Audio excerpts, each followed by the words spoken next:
For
75 years, Holt service trucks have hit the streets of central Iowa to help customers in need. It might be for plumbing, heating, cooling, a water heater, or the usual repairs and maintenance. We've done that with quality work from quality employees who bring passion and personality to the job. That's the Holt difference. It gives me great pride to see how our company has grown from the seeds of success my grandfather planted in 1947. That's why more and more central Iowans are saying, let Holt handle that.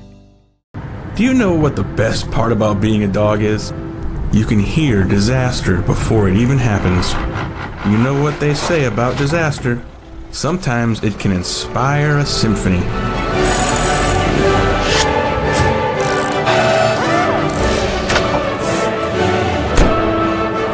An honest day's work deserves an honest day's treat. No extra charge. And that is why we choose Honest Wrenches. No extra charge, and it's how service should be. Hi, this is Chris from Fireplace Superstore, and you've probably noticed there's shortages on most everything in the market today. Well, Heat and Glow has helped us out this year, and they are focusing their energy on their gas fireplace inserts. So if you've got a drafty old wood-burning fireplace and you want to get it retrofitted into a beautiful, high-efficient gas fireplace, come see us. We will have product to sell you. Heat and Glow gas fireplace insert from Fireplace Superstore, 109th and Douglas in Urbandale, just west of Homeacres. Our year-end sales event is going on now at DeArmond Ford Indianola. Find out why more people are coming to DeArmond Ford Indianola to buy their new Fords and certified pre-owned vehicles. Come see the newest state-of-the-art dealership in the area. Every new Ford and pre-owned used is clearly tagged with one low price. Experience the DeArmond difference. DeArmond Ford Indianola, DeArmondFord.com. Good evening, everyone, and welcome to Ankeny High School for tonight's doubleheader of the Battle of Ankeny. It's the Ankeny Hawks taking on the Ankeny Centennial Jaguars. Hello, everyone. I'm your Broadcaster tonight, Blake Walker this evening here on the Central Iowa Sports Network. We have got a packed night of basketball ahead. Two crosstown rivals going at it for the first time this season. We got the girls' game on tap first tonight. It's the Ankeny Hawks at 5-3 taking on the Ankeny Centennial Jaguars at 7-3. Ankeny comes into this game 7-3, winning their last game against Waukee. In their last 5 games, they've gone 3 of the last 5, losing to Johnston and Valley. So, overall, good for the Jaguars. They have a really good star in Kennedy White, the senior, Jaden Pratt, Maya Crawford. A lot of sophomores. That's one thing about tonight. A lot of youth on the floor. The Jaguars are going to be a really tough team to handle. They are getting hot at the right time. They're beating teams they should beat. They've lost a couple close games. They're going to be fun to watch tonight. On the other side, the Ankeny Hawks coming off a loss in the final seconds to Dowling Catholic, 51-48. The Hawkettes scream youth with their sophomore, Savannah Gage, 16.9 points per contest. She leads the team. And then their freshman, Jayla Williams, who leads the team as well in points per game at 13.5. So a sophomore and a freshman lead the way for Ankeny Centennial and Ankeny. The Hawkettes have won 3 out of their last 5 as well. And this is a big rivalry for both these two teams. But Ankeny, up until last season, had not beaten the Jaguars in girls basketball. For the first time since the two schools departed from each other, Ankeny beat Ankeny Centennial in girls basketball 49-45 last year, or this year I should say, on February 11th of 2022. Up until then, the Jags had won 17 straight in the rivalry. Can Ankeny make it a 2-in-a-row type streak? We'll have to see as the night goes on. And then once again in the second game, boys basketball should be a phenomenal match tomorrow evening in what we expect, or tonight, in what should be a great game. It is freezing cold outside. We got a snowstorm on the way, but we're going to enjoy high school basketball while it's here for the next couple days or evenings before we head off for holiday break. We're going to take a break. We'll be right back for our opening lineups and starting rotations, and we'll be back. You're watching the Central Iowa Sports Network. 75 years, Holt service trucks have hit the streets of central Iowa to help customers in need. It might be for plumbing, heating, cooling, a water heater, or the usual repairs and maintenance. We've done that with quality work from quality employees who bring passion and personality to the job. That's the Holt difference. It gives me great pride to see how our company has grown from the seeds of success my grandfather planted in 1947. That's why more and more central Iowans are saying, let Holt handle that. Do you know what the best part about being a dog is? You can hear disaster before it even happens. You know what they say about disaster? Sometimes it can inspire a symphony.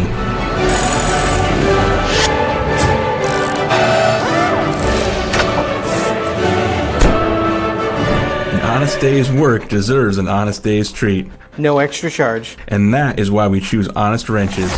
No extra charge. And it's how service should be. Hi, this is Chris from Fireplace Superstore, and you've probably noticed there's shortages on most everything in the market today. Well, Heat and Glow has helped us out this year, and they are focusing their energy on their gas fireplace inserts. So if you've got a drafty old wood-burning fireplace and you want to get it retrofitted into a beautiful, high-efficient gas fireplace, come see us. We will have product to sell you. Heat and Glow gas fireplace insert from Fireplace Superstore, 109th and Douglas in Urbandale, just west of Homeacres. Our year-end sales event is going on now at DeArmond Ford, Indianola. Find out why more people are coming to DeArmond Ford, Indianola to buy their new Fords and certified pre-owned vehicles. Come see the newest state-of-the-art dealership in the area. Every new Ford and pre-owned used is clearly tagged with one low price. Experience the DeArmond difference. DeArmond Ford, Indianola, DeArmondFord.com. Welcome back to the Central Iowa Sports Network. Blake Walker with you here this evening. It's Ankeny at number 7 taking on the number 8th ranked Ankeny Centennial Jaguars in the Battle of Ankeny. We're going to take it down here to our PA announcer. We'll listen in on what he's saying. We'll go over here the starting lineups for the Jaguars and the Hawkettes.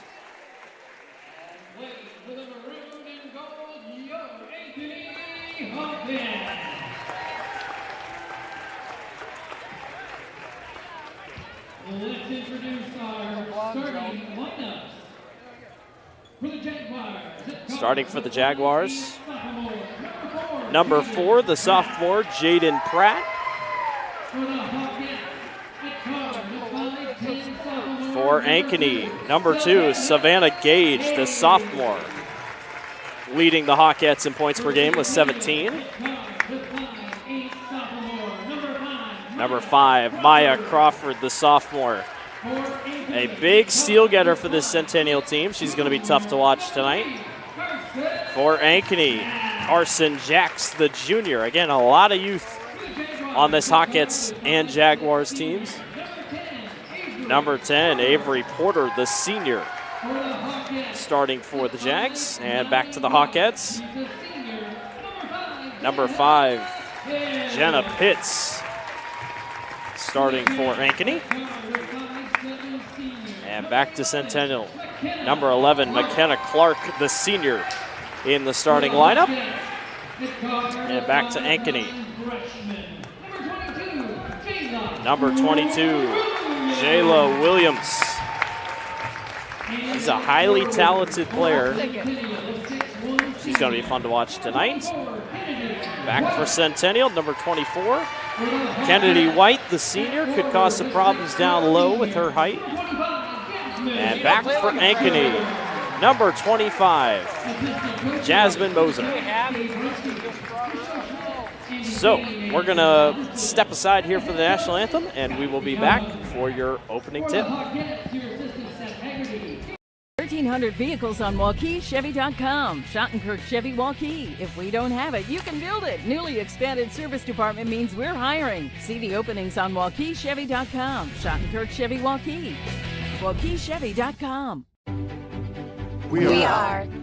We are so much more than an energy company. We are connectors, community protectors, and clean energy leaders. We are job creators, friends and neighbors, stewards of your dollars and savings. Yes, we are so much more. We are the energy behind your everyday. And we are obsessively, relentlessly at your service.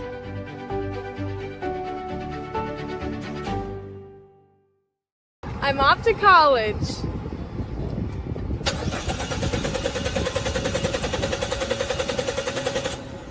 Oh, rats! Hi, Joe the Car Guy with a reminder. Before you send your kids off to school, set up an appointment with Westside Auto. We check everything from tires to belts, fluids, hoses, wipers, and lights. 44 inspection points to help prevent that oh rats moment for your students. Call us today to set up your appointment. We'll have your kids off to school saying, for the best, head west. Westside Auto. Ever have one of those awkward moments when a business disappointed you? You got ripped off? Didn't get what you expected? The Better Business Bureau can help you avoid these uncomfortable situations. BBB accredited businesses are honest, ethical, and reviewed annually by the BBB. Don't experience another awkward moment with a bad business. Trust the ones that operate with integrity. Look for the BBB seal. It's the sign of a better business. And find a better business anytime at bbb.org. Welcome back to the Central Iowa Sports Network. We are in the Hawk's Nest for Ankeny and Ankeny Centennial, the Battle of Ankeny, ready to get going here. It's the girls up first, boys to follow, and it should be a phenomenal matchup tonight. In the latest rankings, Ankeny comes in ranked 7th in Class 5A. Ankeny Centennials ranked 8th. Both these two teams with high aspirations to make it to the state tournament this season. Centennial won the first 17 matchups in this rivalry up until this past year in February, when Ankeny finally took down the Jaguars to get their first win in the girls' side of the rivalry. So here we go. Centennial in all black with gray trim. Ankeny in white with red and gold trim. We're off and running in the Hawk's Nest between Ankeny and Ankeny Centennial for the Battle of Ankeny. Hawkettes stay at the top of the key. They'll toss it over. This is Savannah Gage, the leading scorer for the Hawkettes. She'll step back and fire and make a quick two-point shot. Gage, a sophomore, averaging 17 points per contest. You're going to hear a couple of younger names on this Hawkettes team. They are led by a couple freshmen and sophomores, have a little bit of leadership by a couple seniors off the bench. That's what they use. And for Centennial, another whole bunch of youth. Here's a sophomore, Maya Crawford, going to go up strong, can't get the shot to go. They'll go back outside. McKenna Clark down low, off the block and good. Clark is a senior on the Centennial team. And here come the Hawkettes. Carson Jacks at the top. She'll hand it off here to Jenna Pitts. Pitts goes baseline, right hand, not going to go. That ball hits the floor. Good rebounding, boxing out by Centennial. Here come the Jags. A wide open lane for Avery Porter. She kicks right back outside. A three-pointer by Jaden Pratt is long, and rebound is taken away by the Hawkettes. Just getting going here. A quick 2-2 tie to start. A drive into the basket. Nice find, but a little too off-centered. That was Jayla Williams who tried to pass it off to Jasmine Moser. That's a freshman-senior connection down low. Crawford gets it up the floor. McKenna Clark for three. It's good. 5 quick points for McKenna Clark. And Ankeny Centennial on top 5-2 over Ankeny early in this one. Hawks come in 5-3. Centennial 7-3. Ankeny coming off a loss in their last game to Dowling Catholic in the final seconds.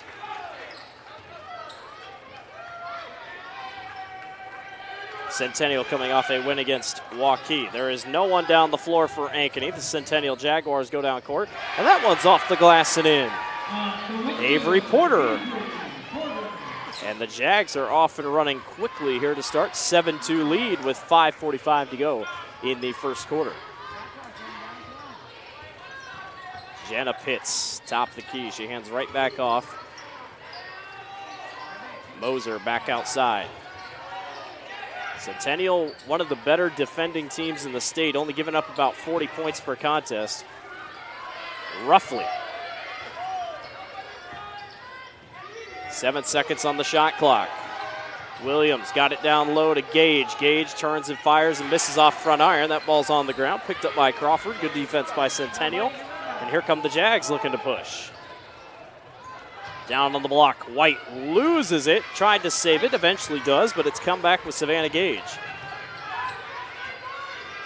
Gage gets fouled by Crawford. She's on the ground. And there will be a throw in underneath. Jayla Williams, the freshman, will throw in here for Ankeny. Williams has to get it up, and she does eventually, and then fouled again. McKenna Clark commits the foul. Carson Jacks, the one on the foul.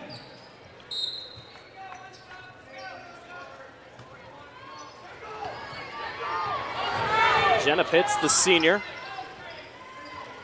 Top of the key, got a fresh shot clock, so no need to worry there.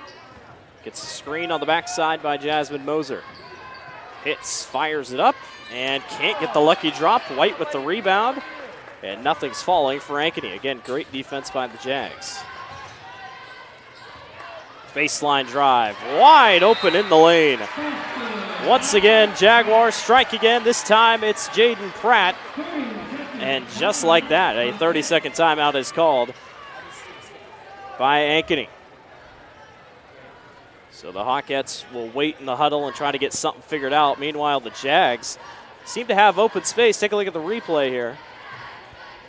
An easy, just wide open lane on the other side and easily picked up. Pratt, everybody had their backs turned.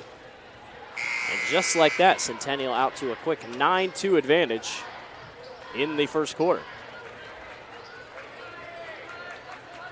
Ankeny's last 5 games, a loss to Southeast Polk, beat Ames, beat a very talented Indianola squad, 76-41, beat Waukee Northwest, 52-41, then lost to Dowling Catholic, 51-48. Centennial's last 5 games, a win against Roosevelt, lost to Valley by 4, beat Ames, lost to Johnston by 6, and beat Waukee. Johnston got 2 scares last week by Valley and Centennial. That 3 long won't go. Rebound taken away by the Jags. Ankeny Centennial on top of everything here so far. Pratt tried to get it down low, knocked away by Jayla Williams. Hot start defensively here for the Jaguars. They'll throw it in, trying to extend the lead to double digits. Porter, long three, off back iron, won't go. Williams skies for the rebound. Hawkettes look to push. Williams, baseline, pushes her way in, tries to float it, it will not go. Hawkettes cannot hit a shot in the first couple minutes here. White backs down, fires a quick turnaround too, and it goes. 4 different Jaguars in the scoring column already. 9-point game. Moser down low, hands off. They'll go right back to her. She's bumped by White. And that's White's first foul of the game. 3 fouls already for the Jaguars. Still no fouls committed by Ankeny. But they haven't really had any chances, as Centennial's been pretty easy to the bucket every single time. So they'll throw in underneath. Savannah Gage.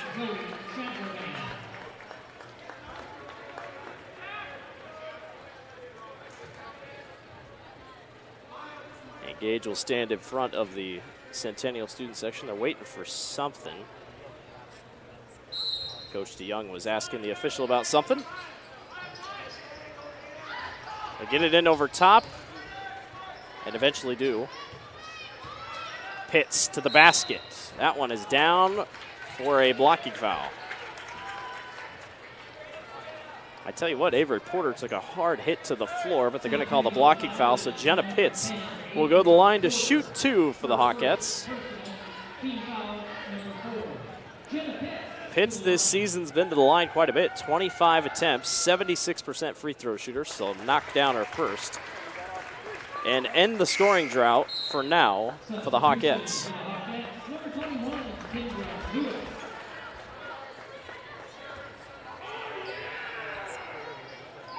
Kendra Lewis checks in for Ankeny, and both free throws go by Jenna Pitts.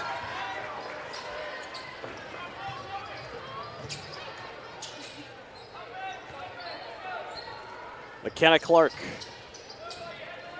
top of the key. Jaguars look to swing it around here. 3 minutes to go in the first quarter. That one is going to be a jump ball. Could have gone for a travel, could have gone for a jump ball, but the sophomore Jaden Pratt gets caught up, and it will be a Centennial ball still. Early in the going here in the first quarter, 2:58 to go between Ankeny and Ankeny Centennial. How about the turnaround? Really nicely done by Jaden Pratt. She gets fouled. She'll go to the line to shoot 2.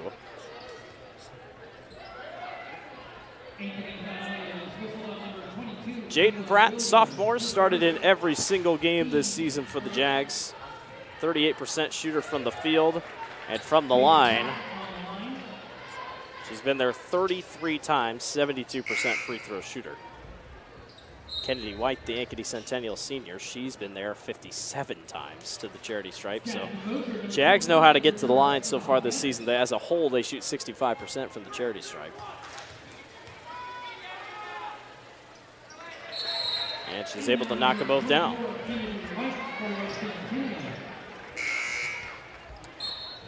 So Pratt extends the lead back to 9. A couple more substitutions for the Hawkettes. And the official is going to come in and check on substitutions real quick. Make sure everyone's where they're supposed to be. Zoe Shadraven checks in, or she at least thought she was checking in. But she cannot check in yet. She'll go to the table. And we'll have to wait. So a miscommunication there on substitutions, and Ankeny will get it in. Hawkettes looking for some sort of offense here. A 13-4 deficit early here in this one. Ankeny came in the higher-ranked team at 7th. Centennial right behind him in 8th.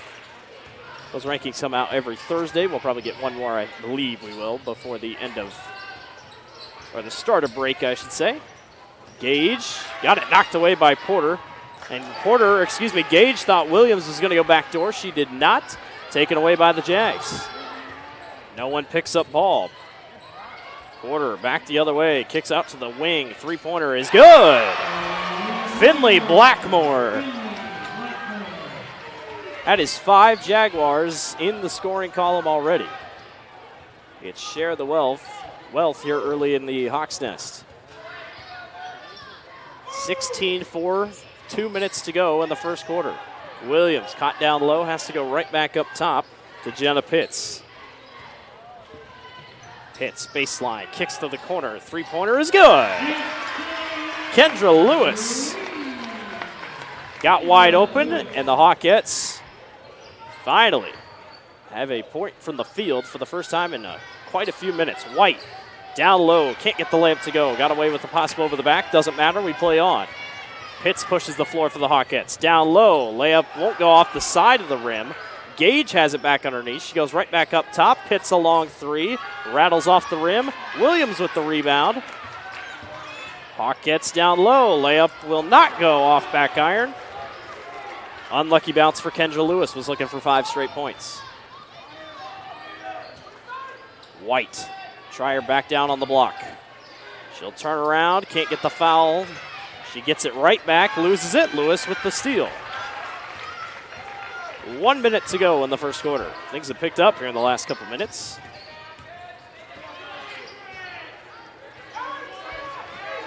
Pitt slows it down. About 28 seconds, or about 29 seconds, excuse me, separate shot clock and game clock. Gage fades, yes! She scored the first points of the game, now trying to get her Hawkettes back into it. 16-9. Now shot clock and game clock separated by pretty much 1 second. Clark holds at the top of the key. She's got 5 so far for the Jaguars. Hot start for Ankeny Centennial, but a 5-0 run here by the Jags. Or by the Hawkettes, excuse me. Porter, top of the key, 6 seconds. Avery Porter spots and fires. Yes! That will do it for the end of the first quarter. Entertaining first quarter. 5 Jaguars in the scoring column so far. We'll take a break. You're watching the Central Iowa Sports Network.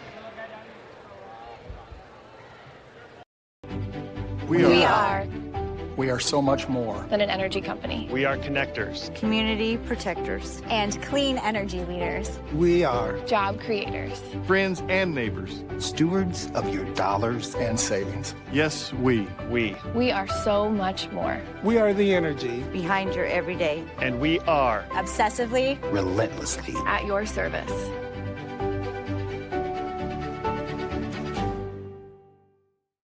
For 75 years, Holt service trucks have hit the streets of central Iowa to help customers in need. It might be for plumbing, heating, cooling, a water heater, or the usual repairs and maintenance. We've done that with quality work from quality employees who bring passion and personality to the job. That's the Holt difference. It gives me great pride to see how our company has grown from the seeds of success my grandfather planted in 1947. That's why more and more central Iowans are saying, let Holt handle that. Welcome back to the Central Iowa Sports Network. Blake Walker with you here this evening on the Central Iowa Sports Network. Like I said, 18-9, Centennial on top of Ankeny. The Jaguars, it's currently the sharing of the wealth right now. 5 Jaguars have caught the scoring column so far to just 3 of Ankeny. Hawkettes get the ball to start. They trail by 9. Quarter 2 is underway at the Hawks' Nest. Gage, long 3, rattles in and out.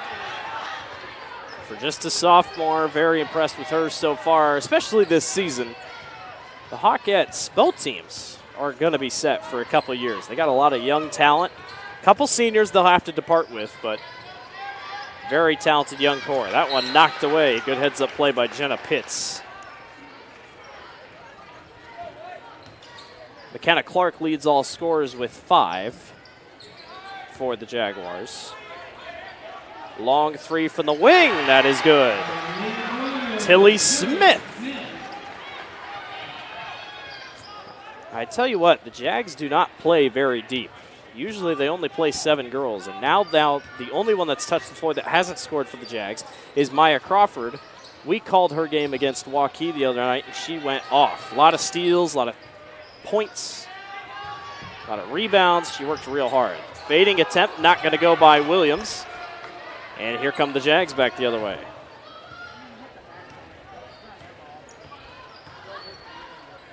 Williams has been quiet tonight. That one's long and off the fingertips of Finley Blackmore.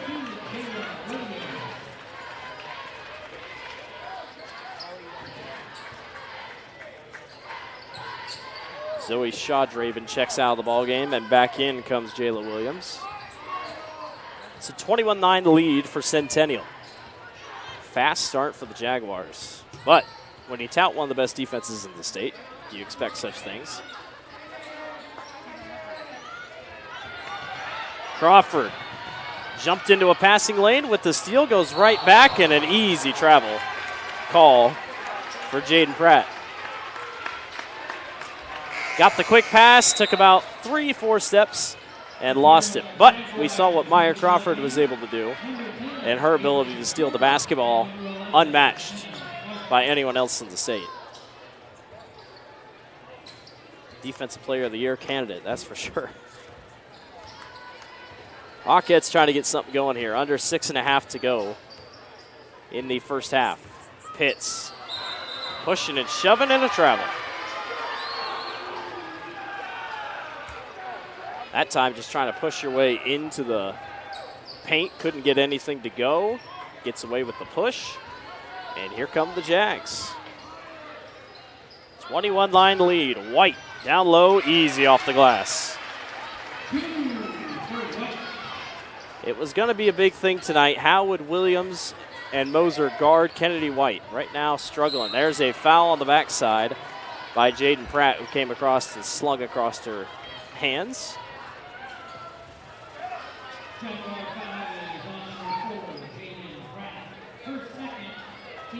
And the Hawkettes go to the line again. And the first one rattles in for Carson Jacks.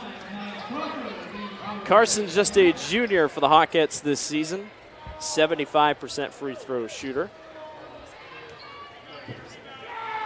She's a 38% three-point shooter.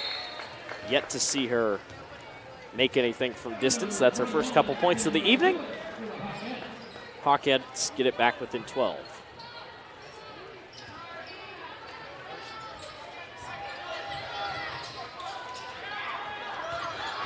Crawford easily gets down the floor, gets fouled from behind by Jenna Pitts. It's only the Hawkettes' second foul of the ball game. Centennial's already committed 5.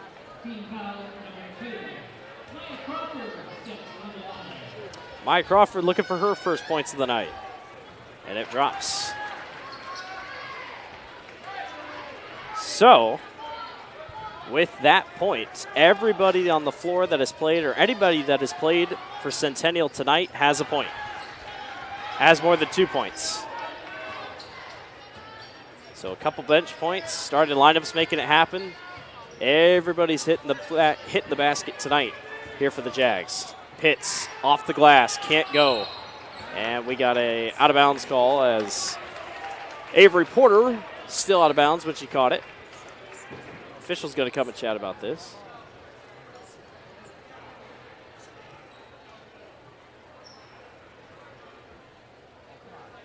I didn't think she was that far out, but yes, it is Ankeny ball.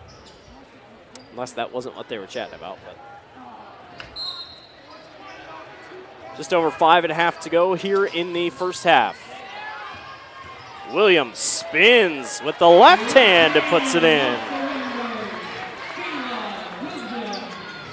There's just a touch of what the freshman can bring to the floor. Really nice move. They go back down on the other side to Kennedy White. And White starting to figure things out. She's got 6. Jaguars all over the Hawkettes here to start.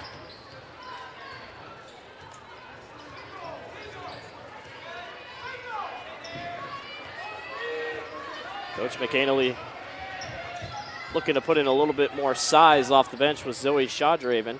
That one stuck up into the basket and not going to go. Pitts wanted contact, couldn't get it. They go back down the floor. 2-on-1, nice pass down low. Layup is good. Tilly Smith with the point, and the Hawkettes forced to call another timeout. It is a full timeout. We will take it with them. You're watching the Central Iowa Sports Network. Our year-end sales event is going on now at DeArmond Ford, Indianola. Find out why more people are coming to DeArmond Ford, Indianola to buy their new Fords and certified pre-owned vehicles. Come see the newest state-of-the-art dealership in the area. Every new Ford and pre-owned used is clearly tagged with one low price. Experience the DeArmond difference. DeArmond Ford, Indianola, DeArmondFord.com. Our year-end sales event is going on now at DeArmond Ford. Welcome back to the Central Iowa Sports Network. Blake Walker with you here this evening. Ankeny Centennial has jumped out in this one, 29-13. Jags came in ranked 8th in the latest Girls Union poll. Ankeny 7th, so pretty much was a toss-up. But this Centennial defense is legit, that is for sure.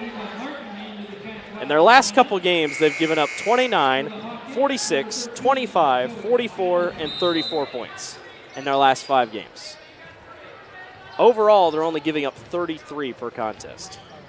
An unbelievable defensive squad. And for a team that pretty much only plays 7-8 girls, it's actually pretty surprising. Ava Martin is in the game for Centennial. Pitts holds at the top of the key. Ava Martin has not played a ton of games this year as Williams can't get it to go. That one is saved, not in time though, as Crawford's able to take it away. But with a lead like this, Coach DeYoung can sub in a couple more. But yeah, usually just a 7-girl rotation for this Centennial team.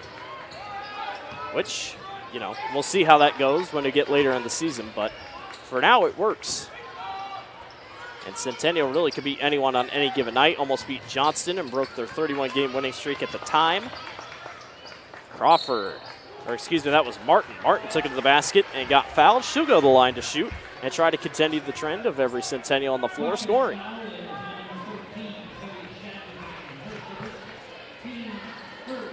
Martin playing in her 8th game of the season. She's a 50% free throw shooter coming in. She knocks down her first. The scoring continues for Centennial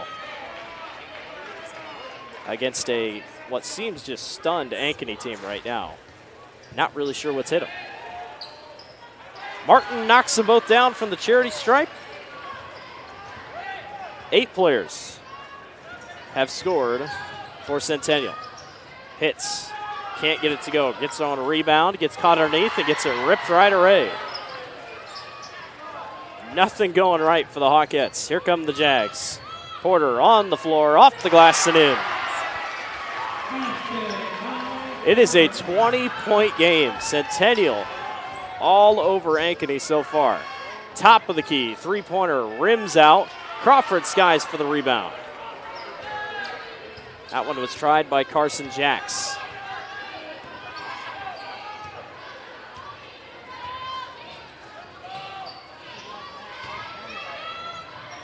Porter. Back to McKenna Clark. She made a 3 earlier. Cannot hit that one. Crawford out-rebounded the entire Ankeny team. Able to get it back. They go to Porter in the wing. She's guarded. Nope, fires a 3. Rims out. Another rebound and another beautiful layup by Maya Crawford. Centennial is everywhere tonight. Wow. Hits out to Williams, long 3, much needed, can't go. Crawford with another rebound. The Hawkettes cannot find the bucket.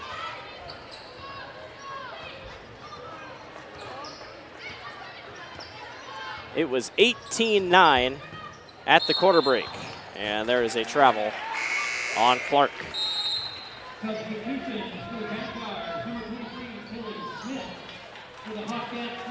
Right now, Centennial, the big thing is just flat out out-rebounding Ankeny so far. But the Hawkettes getting open looks, just can't seem to get the lid off the basket. If they do that, they could maybe stage a comeback here. But currently a 22-point deficit here in the Hawks' Nest. Long three by Lewis. Good. It's her second three-pointer of the game. Comes at a much-needed time. Is that something the Hawkettes can use for momentum? Coming into tonight, Centennial had won 17 out of the last 18 matchups between these two teams, a.k.a. the history of this rivalry when it started back in 2013. Ankeny won last year's second matchup to get their first win of the series. And as of right now, it looks like the Jags took that personally and clearly want to get this thing back in the winning ways. Porter lost it, got it right back to Martin. Martin off the bench, has a couple points so far. Porter to the lane, off the glass, won't go. They tried to tip it out. White grabbed the rebound. She'll go up with her right hand and can't get it to go. Jenna Pitts back the other way. Gage pushes the floor. She'll stop and fire a quick two. That's in. She's got 6. 1:10 remaining here in the first half, and a timeout is called by Centennial. So Coach Young sees something that he wants to check his players with, but in a very, very impressive first half by Ankeny Centennial, a 35-18 lead. 8 players in the scoring column for Centennial to just 5 for Ankeny. 5 fouls so far and 5 fouls so far on the Jags, just 3 on the Hawkettes. But a rough start to the Battle of Ankeny, at least in terms if you're wearing the maroon and gold. Still a lot of basketball left, though. 1:08 remaining here in the first half. And the Jags will throw it in.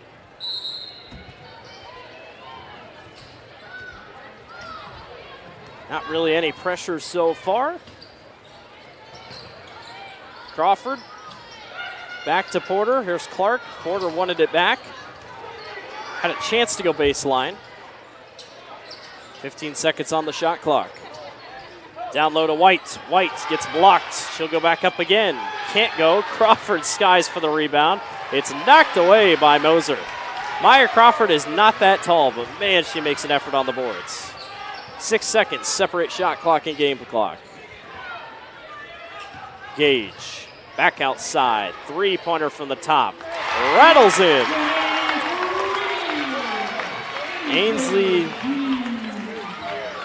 Ainsley Keene with the 3-pointer. Another freshman making a big difference. That was a high arcing 3. Cuts the lead back to 14. Shot clock is dead. 12 seconds left, and Porter holds at the top of the key. Could be a big momentum shift here if Ankeny can at least get a stop. Porter baseline and gets fouled. Just enough across the hand, and that will send Avery Porter to the line.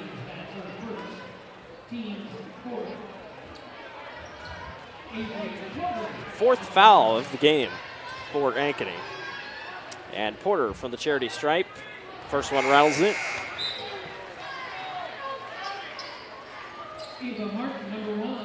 Porter with 7 points tonight so far. Ava Martin checks in. Kennedy White checks out.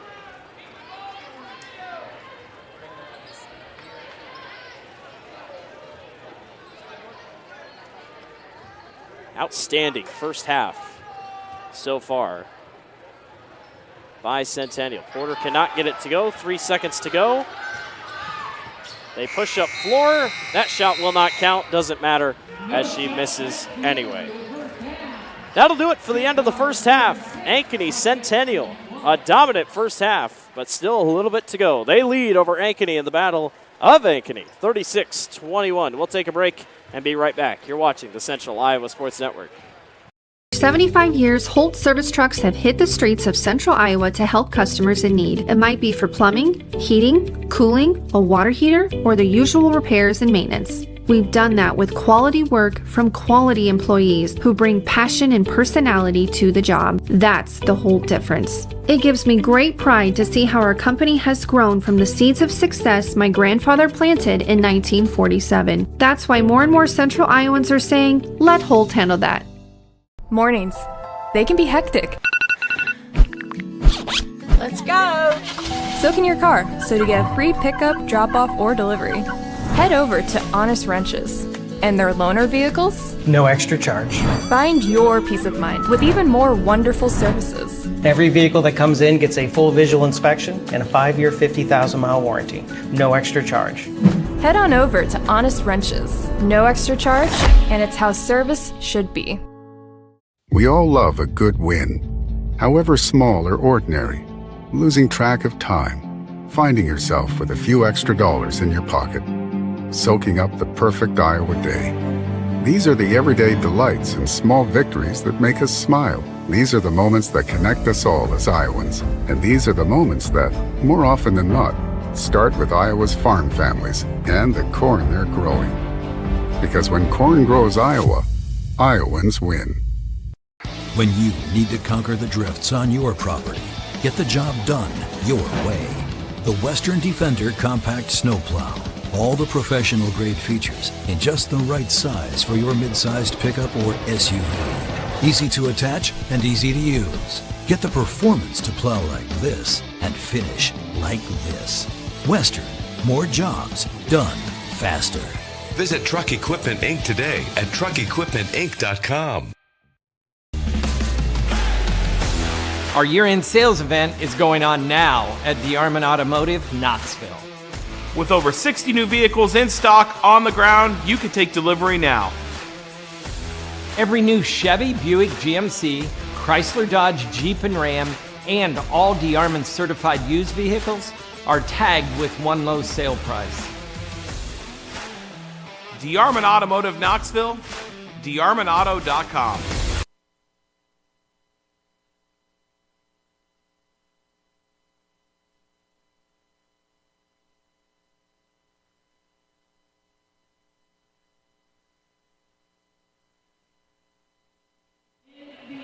Welcome back to the Central Iowa Sports Network. Blake Walker with you here this evening. Ankeny Centennial on top of Ankeny, 36-21. The Jaguars jump out on top of Ankeny fast and early. It was 18-9 at the first quarter break, and now a 36-21 score at halftime. Right now, taking a look at some of the scores so far. Jaden Pratt with 4 for Centennial. Maya Crawford with 4. Avery Porter currently sitting with 7. McKenna Clark with 5. Finley Blackmore with 3. Tilly Smith with 5. Kennedy White with 6. Ava Martin currently sitting with 2. That's your scores for the Centennial Jaguars. And for the Hawkettes, Savannah Gage currently with 6. Carson Jacks with 2. Jenna Pitts with 2. Kendra Lewis off the bench leads the Hawkettes in scoring with 6. And Jayla Williams with 2. Ainsley Keeney with 3.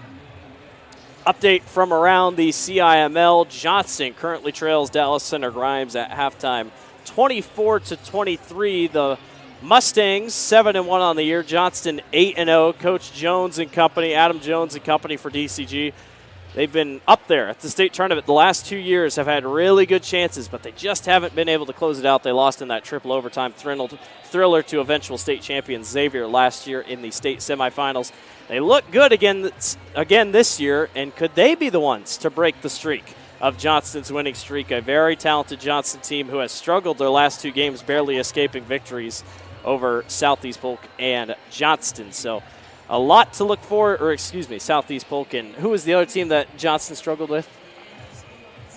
Centennial. So it'd be Centennial and Southeast Polk. So Johnston's slipping just a little bit. The Dragons' winning streak, I think, will be broken this year. It's just a matter of when that will happen. So got a little bit more time to go here in the halftime break. 36-21. Ankeny Centennial on top of Ankeny.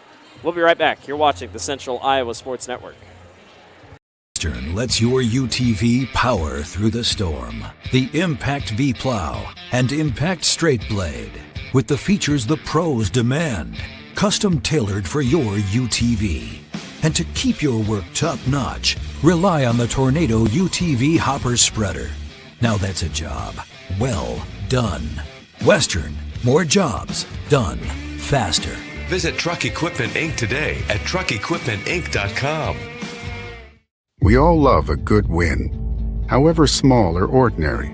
Losing track of time, finding yourself with a few extra dollars in your pocket, soaking up the perfect Iowa day. These are the everyday delights and small victories that make us smile. These are the moments that connect us all as Iowans. And these are the moments that, more often than not, start with Iowa's farm families and the corn they're growing. Because when corn grows Iowa, Iowans win. Ever have one of those awkward moments when a business disappointed you? You got ripped off? Didn't get what you expected?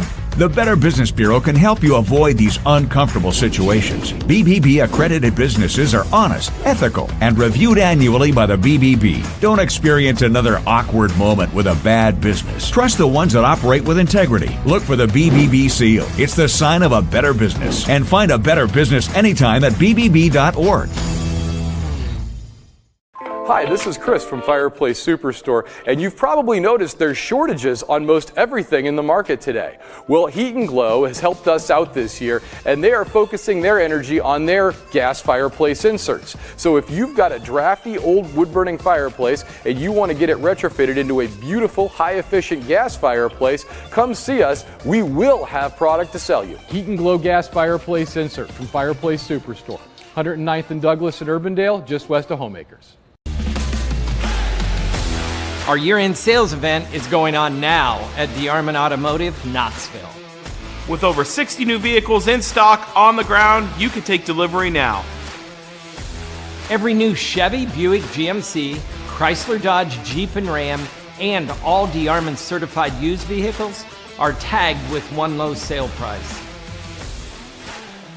DeArmond Automotive Knoxville, DeArmondAuto.com. We are so much more than an energy company. We are connectors. Community protectors. and clean energy leaders. We are Job creators. Friends and neighbors. stewards of your dollars and savings. Yes, we. We are so much more. We are the energy Behind your everyday. And we are. Obsessively relentlessly. At your service.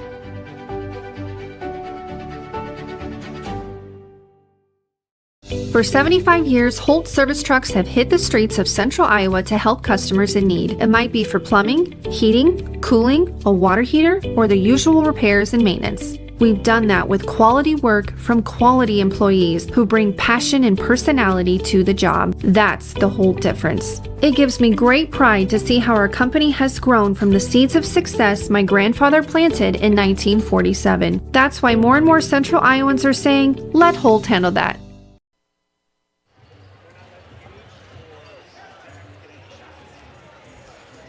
Welcome back to the Central Iowa Sports Network. Ankeny Centennial on top of Ankeny, 36-21. Blake Walker with you here this evening.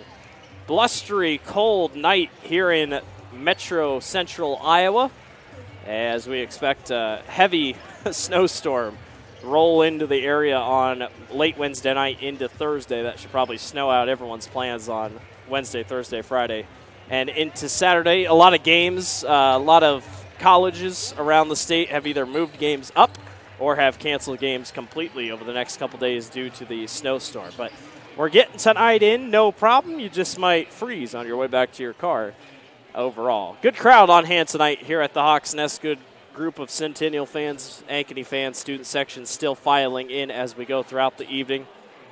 Centennial fans have had a lot to cheer on this evening so far. A 36-21 lead so far. All 8 girls that have touched the floor for Centennial have scored. That is Coach DeYoung's motto, I feel like, so far. Everybody's got to take a shot. Everybody's got to make a shot. Their defense has been phenomenal. They only give up 33 points per game, so really Ankeny is currently on track to beat that, but still the Hawkettes have struggled to find open looks, or easy looks for that matter, against this very talented Jaguar team. So here we go, 16 more minutes left here in this one. Don't forget the boys game will take place immediately following this one. The Jags are a really good looking team this season.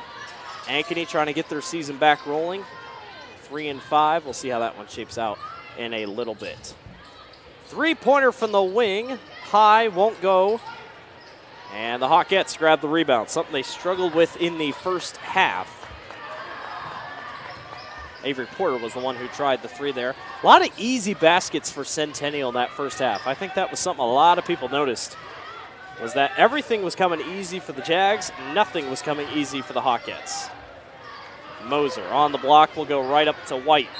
She pump fakes and travels. Again, nothing has come easy for the Hawkettes. Taking a couple tough shots, forcing a couple tough shots. It's just not working in the Hawkettes' favor. And really from the start, it's just not been good. That one knocked out of bounds. That's actually a really tough call. They're going to give it to Ankeny. Gage was the one that knocked it out. She's got 6 so far.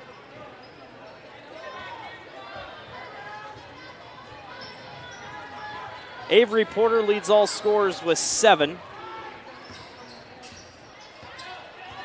Gage to the lane. Can't get it to go off back iron. Gets her own rebound and puts it up and in.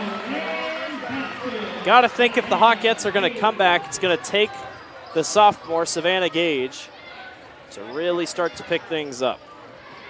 She's got a 3-pointer. That is good. McKenna Clark. She had a 3 in the first quarter. Had 5 in the first quarter, actually. Went quiet in the second. She's back in the scoring column, extending the lead. Pitts fights her way through. Can't get the rebound, or can't get the shot. She gets fouled hard after getting a rebound. She'll go to the line to shoot 2. Rebounding might be, there was probably a couple things that were talked about in the locker room for Ankeny, but rebounding was probably one of the main ones. That the second chance points for Centennial, astronomically better. Pitts will go to the line to shoot 2. Our first one splashes home. Now just 3 points tonight for the senior.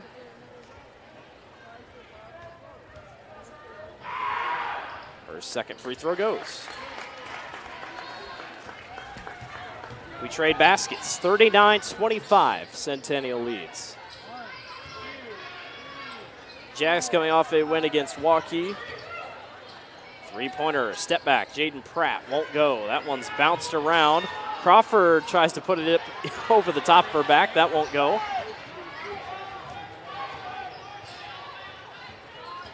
Gage, guarded tightly by Crawford, one of the better defensive players in Class 5A.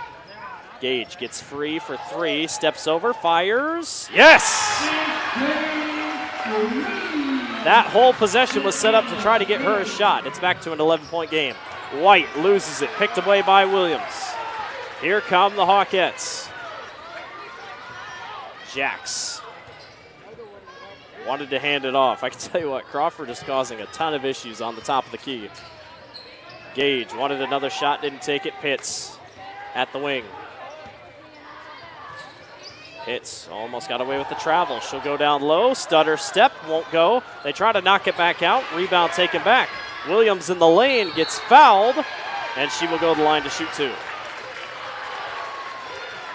Aggressive basketball has turned up for Ankeny, and that is definitely something we're seeing out of the break. Very aggressive start here for the Hawkettes to start the half.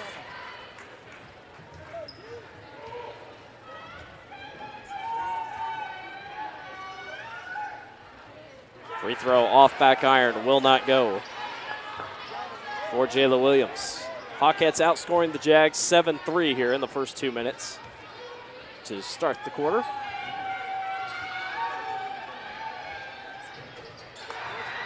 Williams misses both. Cannot cut the lead to single digits. Clark was caught off guard on the top of the key. Williams wanted to reach in, couldn't do it. She backed out. Clark spins, off glass and one. McKenna Clark quickly now to 10 points. Take a look at the replay. Almost rip away, and then Clark, the quick stutter step, spins. Beautiful layup. And a perfect and one for the Jaguars to quiet and silence just a little momentum that was building for the Hawkettes.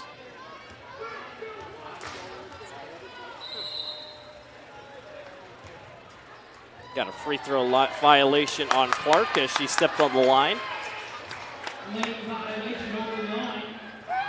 Coach DeYoung said, well, she didn't shoot it yet, but referee says something different. He will disagree. And we play on. So free throw does not count. Free throw was pretty much blown dead before it even left her hand. Pitts wide open to the lane. Got it knocked away. Down the floor, Crawford. Got it knocked away last second by Savannah Gage. Jaguars will throw in under the basket. 4:45 to go here in the third quarter. Nice inbound play. Jaden Pratt.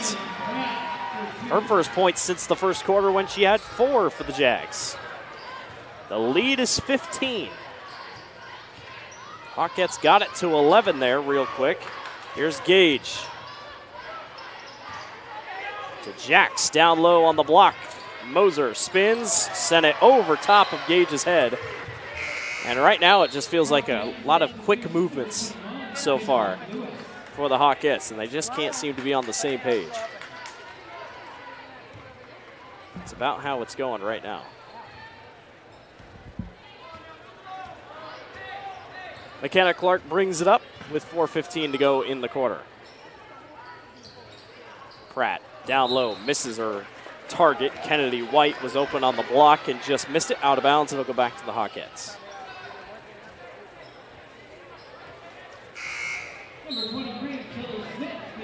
Tilly Smith checks into the ball game for Centennial. And out of the ball game comes Avery Porter. She's got 7 tonight for the Jags.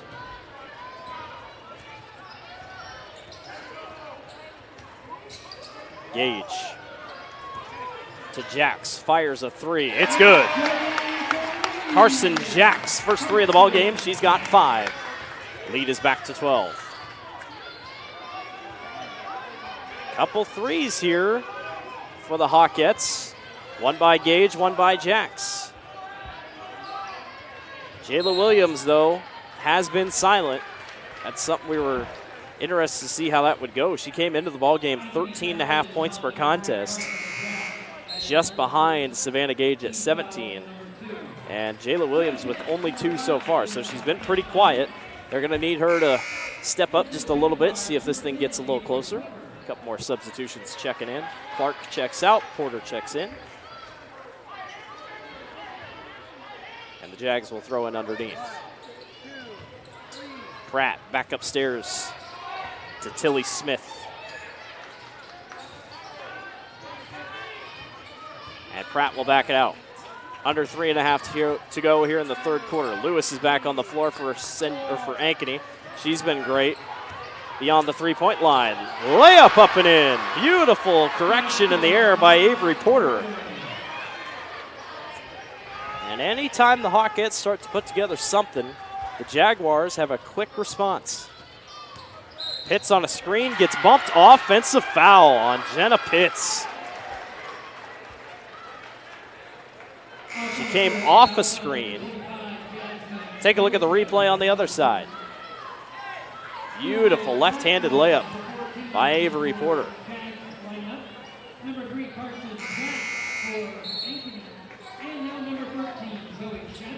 Jags will throw in. Ankeny looks to be putting on a slight press here to see if they can challenge the Jags. They'll back off a little bit. Lead is 14 with 3 minutes to go in the quarter.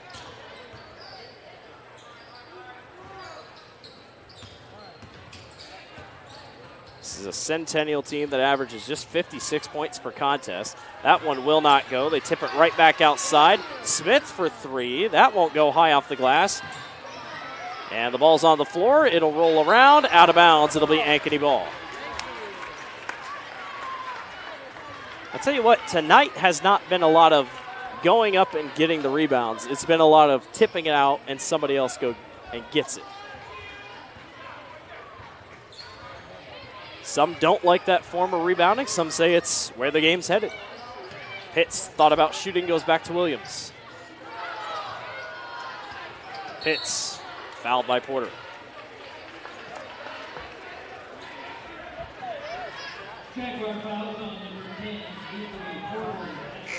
Third foul of the ball game, or of the half, excuse me, for the Jags.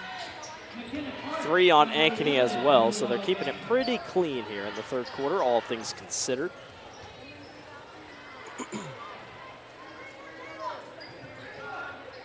Gage has to get it in. Centennial's been so good on their defense on the inbound, at least. That one knocked away. Pitts picks it right back up. Down low on the block. Shadraven got bumped from behind, or excuse me, that was Savannah Gage who got bumped from behind. The pass was to Zoe Shadraven. Fouls on McKenna Clark. That's her second foul. Hawkettes throw again. Throw in again. Williams thought about a fake, has to pick it right back up. Again, has not done a ton tonight for the Hawkettes. Gage hands right back off. Jacks all the way, right hand gets fouled. Fouled on the way up by Finley Blackmore. And to the line goes Carson Jacks. Scoring has slowed down for the last minute and a half.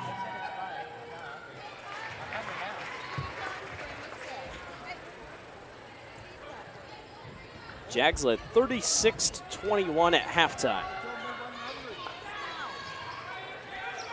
First one was able to go for Carson Jacks, could not hit the second. Splits the pair. Jags go back to work. Ooh, tough foul on Shadraven. I tell you what, Jaden Pratt was not very happy with how hard she got hit.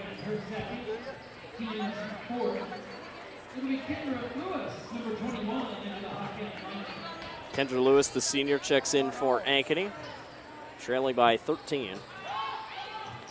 Jaguars looking good here so far. Able to just maintain a steady lead. Very impressed so far. Good take to the basket. Crawford got the rebound to put it back up and in. She's got 6 tonight.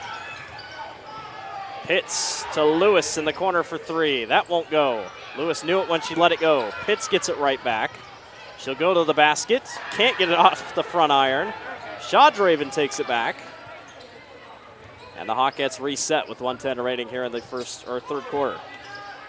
Jacks caught up. Gage on the low post, fires a 2, gets blocked. Lewis on the rebound, gets blocked from behind, and no foul is called. And Centennial will take it back. And a technical foul is assessed to Ankeny's assistant coach.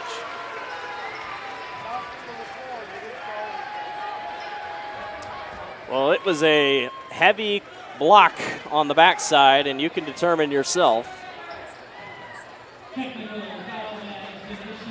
As there's the rebound, and there is the block that they're going to say was a block. And a technical foul was assessed to Ankeny's assistant coach on the bench. So, Jaden Pratt will shoot 2 free throws, and Centennial will get the ball.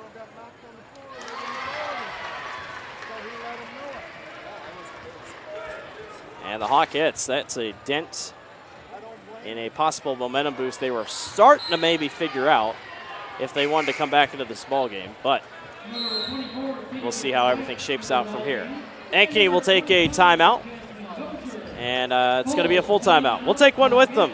Centennial leads 48-32. Do you know what the best part about being a dog is? You can hear disaster before it even happens. You know what they say about disaster? Sometimes it can inspire a symphony.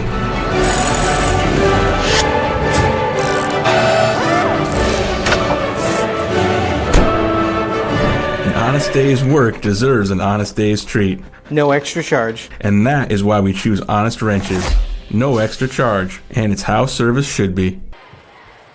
Welcome back to the Central Iowa Sports Network. Ankeny Centennial on top of Ankeny, 48-32.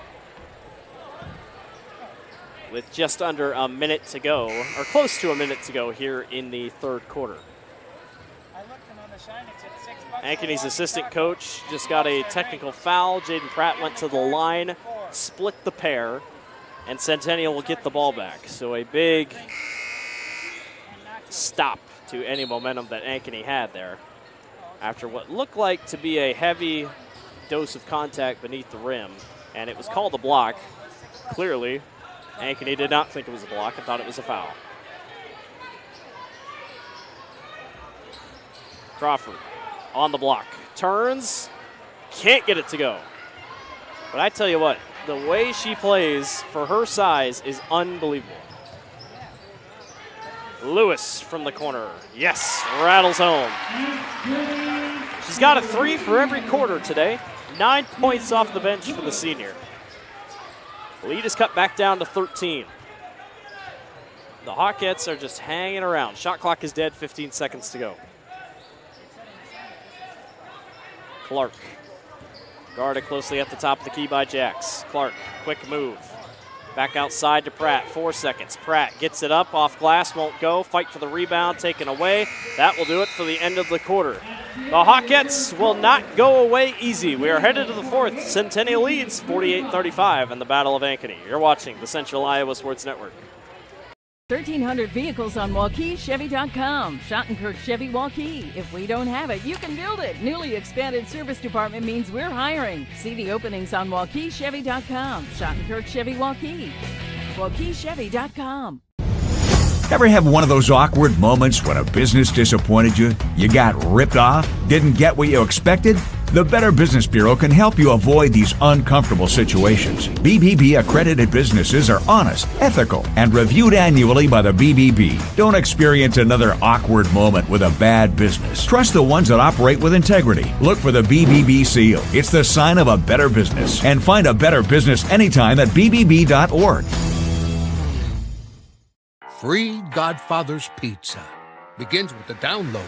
Order through my new online ordering app and start earning free pizza and sides. It's easy. Download the Godfather's Pizza online ordering app today. Do it. Welcome back to the Central Iowa Sports Network. Ankeny Centennial leads over Ankeny 48-35. Couple other score updates from around the Metro. Johnston leads over Dallas Center Grimes 52-45 with 2:05 remaining in the fourth quarter. Dragons trying to hang on to what? Now they're 32-33 game-winning streak, leading all the way back to last season.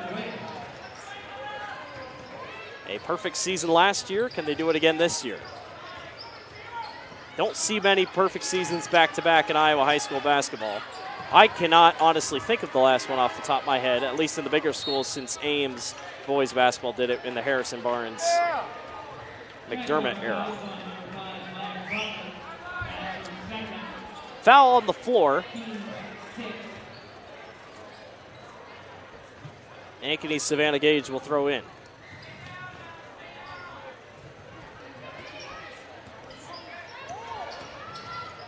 Pitts off glass and in. She's only had 4 points tonight. She's trying to figure things out.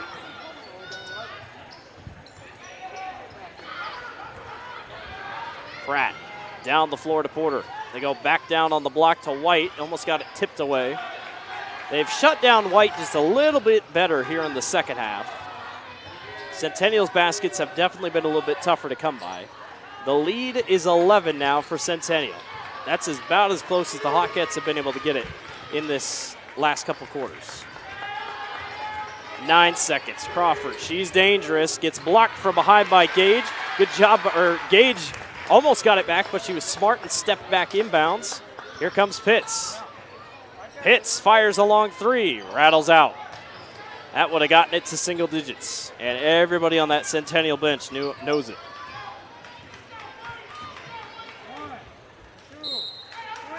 And in anticipation for that, Coach DeYoung is going to take a timeout. And we'll see how long he takes it here. He's going to take a 30-second timeout. McKenna Clark's going to go get her leg checked. But don't look now. The Hawkettes are trying to sneak back into this one. A game dominated by the Jaguars. And Ankeny Centennial, just like that, is closing back, or Ankeny is closing back in. 48-37 is your score. A couple scoring leaders. Jaden Pratt with 7. Maya Crawford with 6. Avery Porter with 9. McKenna Clark with 10. 6 for Kennedy White. Savannah Gage with 11. And Kendra Lewis with 9. There's some notable scorers for you this evening in this one. It always comes back in this rivalry. It's always going to be a close game, always going to be a good game, competitive game. Anybody can win. One team could be 0-22 on a season. The other team could be 22-0, and the 0-22 team could have a chance. Pitts absolutely wraps around trying to get the basketball and gets called for the foul. And now, something interesting to think about. Both teams with 6 fouls, 1 foul away from the bonus.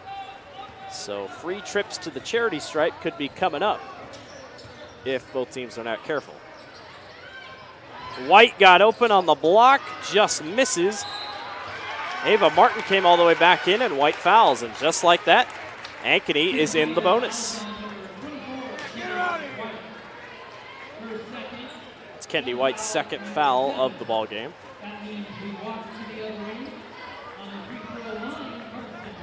And Carson Jacks will shoot free throws for the Ankeny Hawkettes. Jacks with 6 points tonight, 3 free throws made so far. Sinks her first. And just like that, for the first time in a while, we're back down to 10 points. Can they make it single digits? Yes, she can.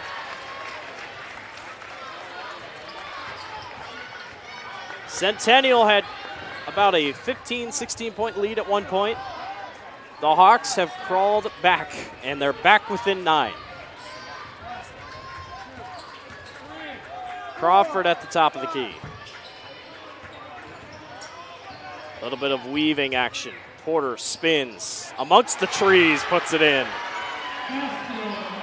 Avery Porter, unofficially with 11. Very impressive. Gets it back above double digits.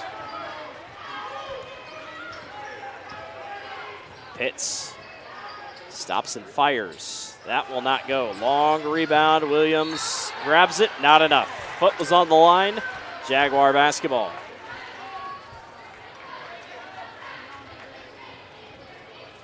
Again, shots not coming easily for Ankeny. Just a lot of forced shots. Jags have tried to keep them on their toes, and they've done so. White down low. Beautiful pass by Pratt. That's White's first points of the half. She had 6 in the first half. Jags trying to pull back away. Jacks steps back, thought about a 3. Gage off the glass, won't go. Pratt skies for the rebound. Does Centennial want to slow this down? Yes, they will a little bit. White down low again, off glass, yes. Kennedy White starting to come alive. Jaguars starting to pull back away. The lead is 15. Williams for 3, rims out. Pratt with another rebound. Just not Jayla Williams' night. The freshman came in averaging 13 points per contest. She's only got 2. Pratt, top of the key, traveled with it. Was expecting Crawford to come off a screen a little bit quicker. Ava Martin checks out. McKenna Clark checks in.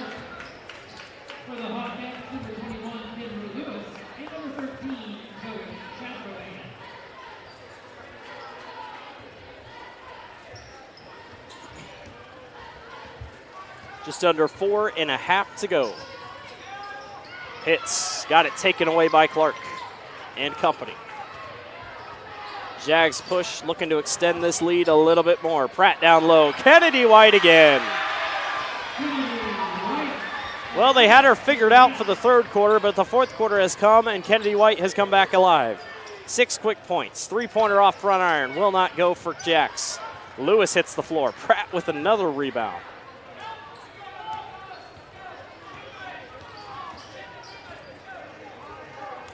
The lead is 17. That one back down low. They tried to get to White, and that one was barely knocked away by Zoe Shawdraven. Jacks fires a long three again. Won't go. Gage, floater, puts it in. He's got 13 tonight for the Hawkettes. Well, the Hawkettes got it back to 10, or 9, excuse me. But the Jags have quickly started to pull back away. Again, they've had a response for pretty much everything the Hawkettes have thrown at them. And he can't get stuck in the trading baskets phase late in this one. Pratt shoves right into Lewis and gets the offensive foul.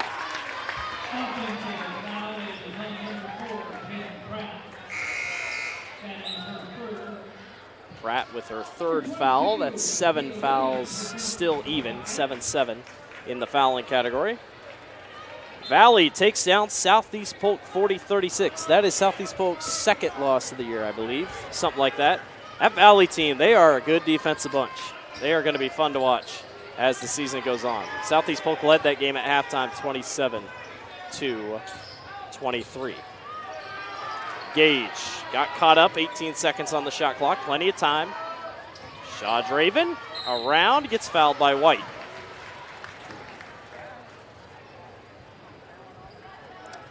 Great crowd on hand tonight as more continue to file in for the boys section of this rivalry night. The Battle of Ankeny. The Jaguars trying to take the first of 2 games tonight.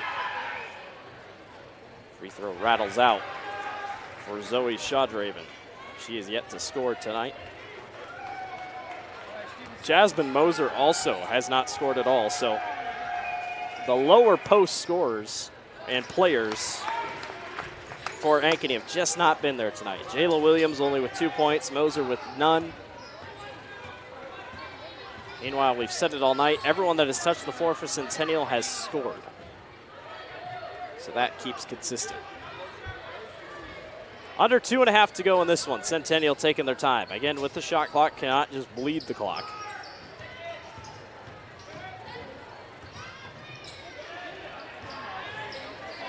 No pressure to shoot. 5 seconds. Porter stops and fires the three. Can't go. Pratt on the rebound. Tried to put it up and in, couldn't do it. The clock should have reset the first time. It doesn't matter. Crawford puts in the 2.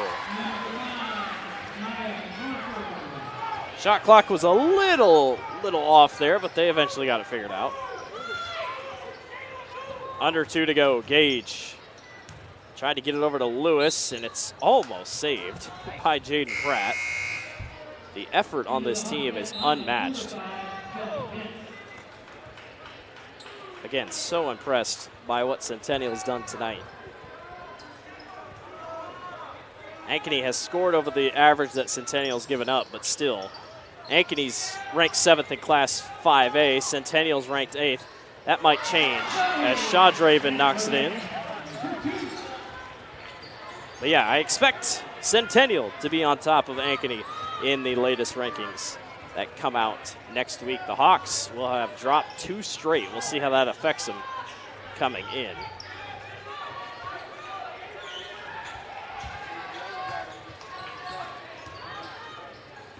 That ball knocked away.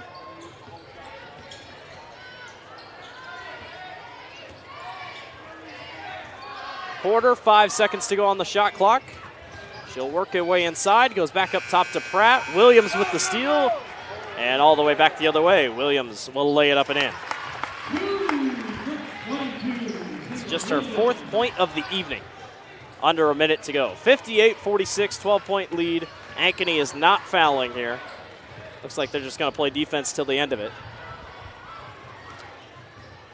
Well, coming into tonight, Centennial had won 17 out of the 18 matchups in this rivalry's history. Ankeny has won the latest last February, but the Jaguars will get back into the win column and grab their 18th victory in this rivalry overall. And what a way to do it. Everybody on the floor getting a piece of the action and scoring. Pretty much held a consistent lead throughout the evening.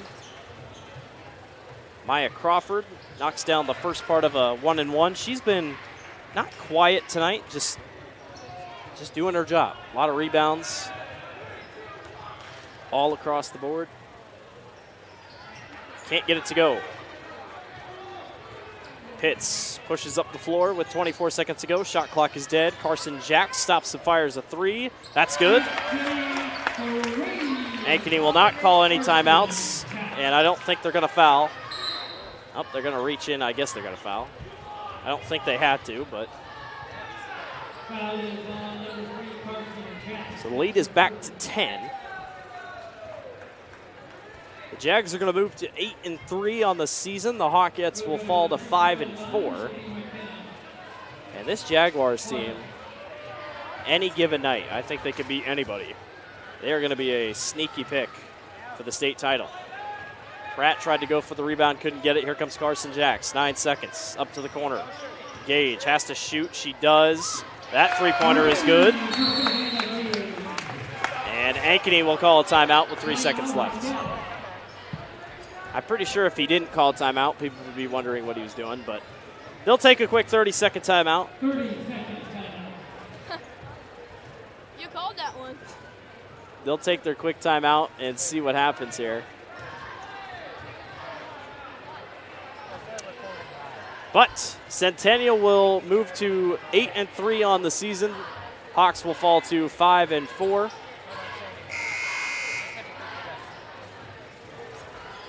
And expect Centennial to jump in the polls on Thursday. Ankeny will fall, should not fall out of the top 15 by any means necessary, but will fall.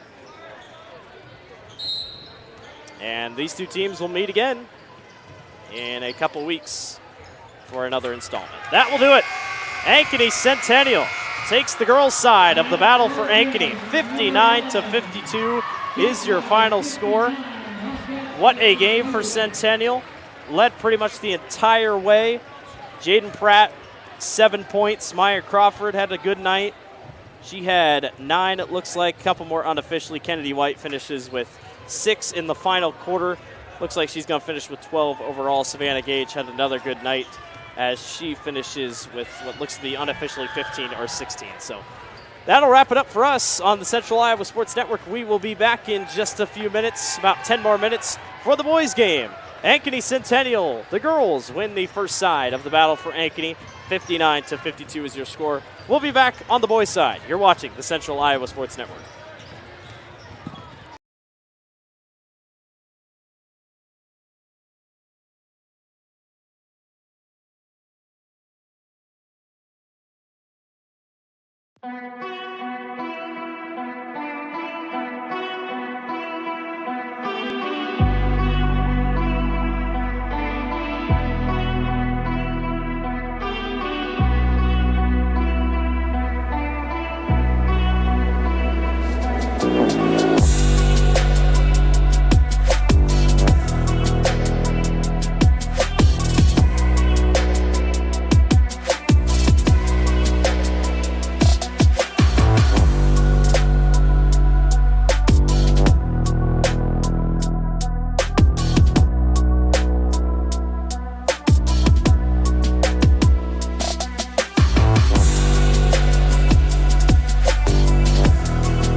Welcome back, everyone, to the Central Iowa Sports Network. It's the boys' side of the battle for Ankeny. The Ankeny Hawks at 3-5.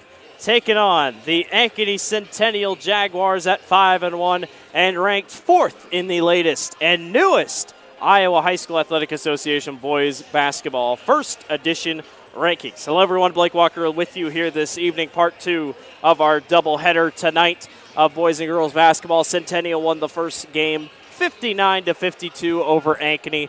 The Hawks looking for an upset tonight over the Jaguars, who pulled their first loss of the season in a game that they trailed 1 point, 19-1 against Waukee. They came all the way back and lost by just 3. This Centennial team proved that they have what it takes to win basketball games at high levels. They are going to be fun to watch tonight. As for Ankeny, 3-5. The Hawks, state champions just 2 years ago in 2020.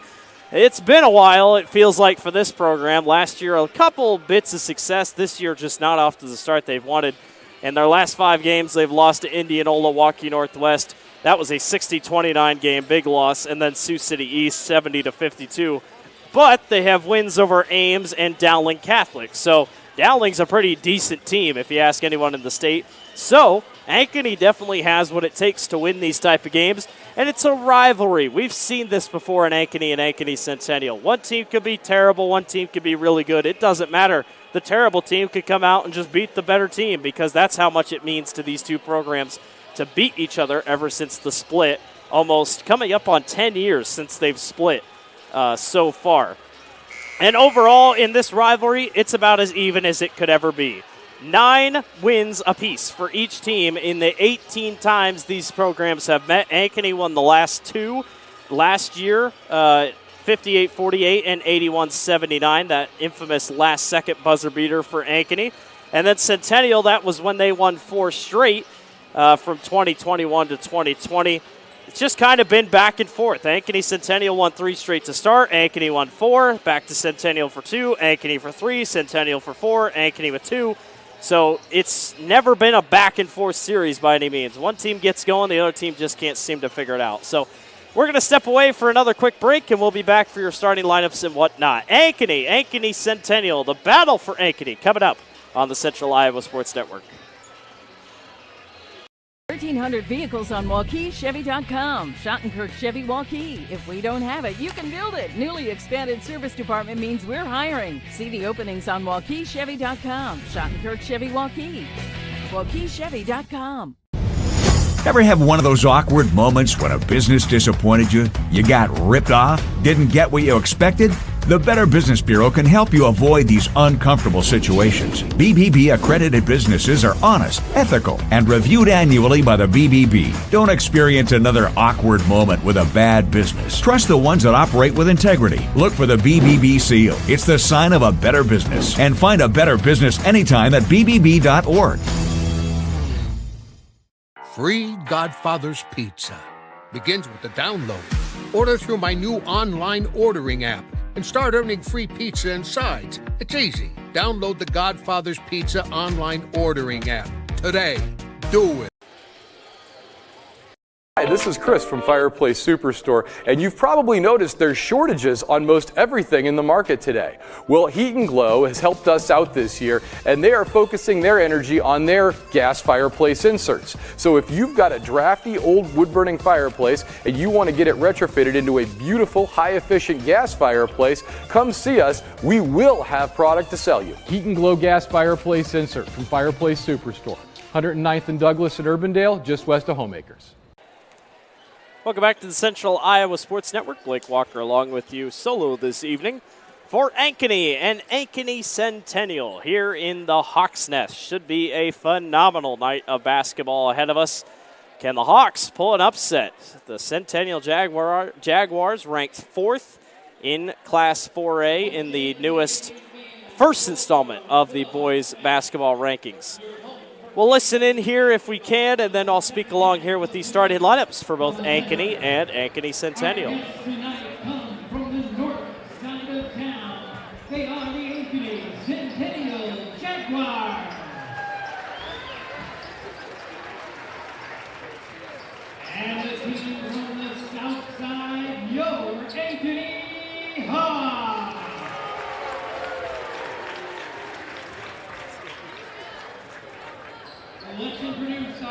starting lineups. For the Jaguars, at guard, the 6'2" senior, number 3, Drew Scherr. Drew Scherr, the first starter on the floor for Centennial. And for Ankeny, Maddox Ward. At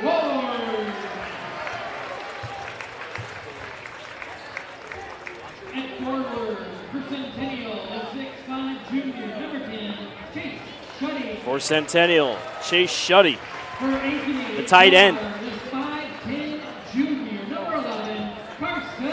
Carson Johnson, a junior, out for Ankeny Centennial.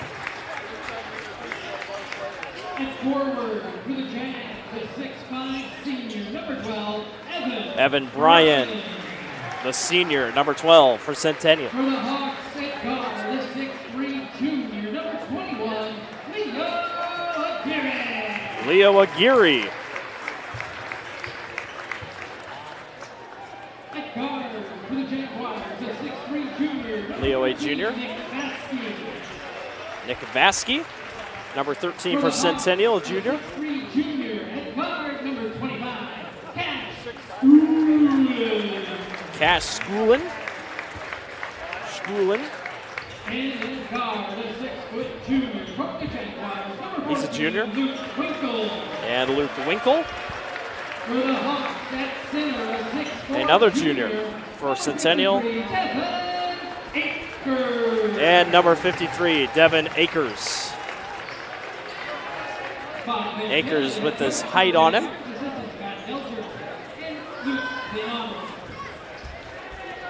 And that will set your starting lineups for both teams. A lot of juniors. A lot of juniors on the floor for both teams. Should be a phenomenal night of basketball. Ankeny versus number 4th ranked Ankeny Centennial. Centennial 5-1 on the season. Their last game lost to Waukee 55-52, where they trailed 19-1 at one point. Came all the way back, just couldn't quite complete the comeback. And Ankeny at 3-5. A couple losses on their season. They've lost to both Waukee and Waukee Northwest. They've also lost to Indianola, Waukee Northwest, Sioux City East, a couple other teams. Johnson as well thrown in there. So, here we go. Ankeny Centennial. The boys from the south in Ankeny. The boys from the north in Centennial. All blacks, gray trim for Centennial. All whites, red and gold trim, the classic look for Ankeny. We are off and running here in the Battle of Ankeny. Carson Johnson at the top of the key here for the Hawks. That one knocked out of bounds. Good heads-up play by Evan and Bryan.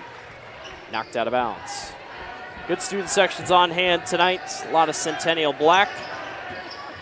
Ankeny in white. Maddox Ward kicks around. Leo Aguirre, the leading scorer for the Hawks this season, gets it over to Devin Akers. Nowhere to go. Good defense by Centennial. Aguirre, step back, fires a 3. Off front iron, will not go. Got good separation, got himself a look he was comfortable with, could not put it down. Luke Winkle, the junior, struggled against Waukee, but he's one of the top scorers in Class 5A. He's one to watch when he gets hot. Drive, easy drive to the basket, up and in by Drew Scherr.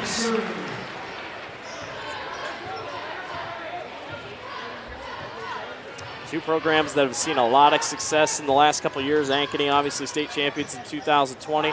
There's a block on the backside by Chase Shuddy. Shuddy obviously has been a talented tight end for the Centennial football team this season. Take a look at the replay on the block. Aguirre. Chance to go to the basket, floats off the glass, will not go. Winkle up the floor for the Jags. Centennial off to a quick 2-0 start. Looking good here early at least. Winkle up and under, fires with his right hand, can't go. Aguirre on the rebound.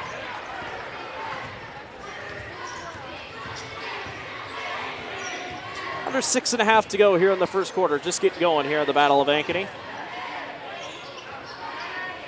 Maddox Ward got it back up top to Carson Johnson. Great defense so far. Aguirre up and under. Cannot get the layup to go. Once again, just cannot touch rim even. Beautiful pass slicing inside. Up and good. Evan Bryant. Beautiful sequence there by the Jags to hop on top of the miss. Good start here for Centennial. A 4-0 lead. Johnson got a screen from Aguirre. Wide open down low is Akers. Akers waits and gets it to go off the glass.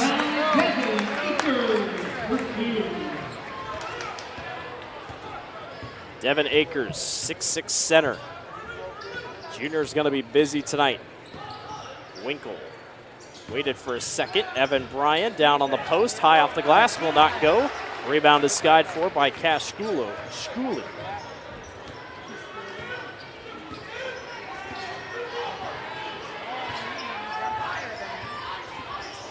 Aguirre works it to the corner. 5:09 to go here in the first quarter.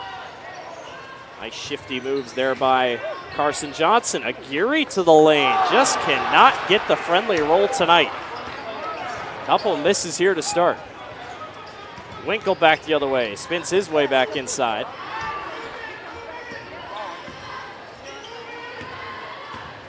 Aguirre went for the steal on Bryan. Bryan goes baseline. Cannot go off the top of the glass, and we play on. Quick moving first quarter. Not really any stoppages. I don't think there has been a stoppage. Johnson, long three at the top. That is good.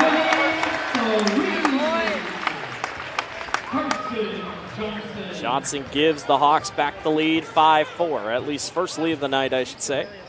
After the 4-0 start by Centennial. Winkle fires his own shot. That won't go. Rebound skied away by Schulin.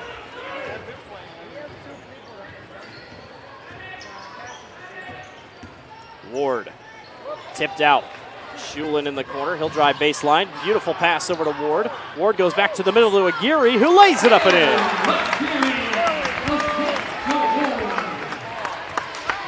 Beautiful sequence of basketball. Back and forth we go. 7-4. 7-0 run for the Hawks. Winkle to the basket.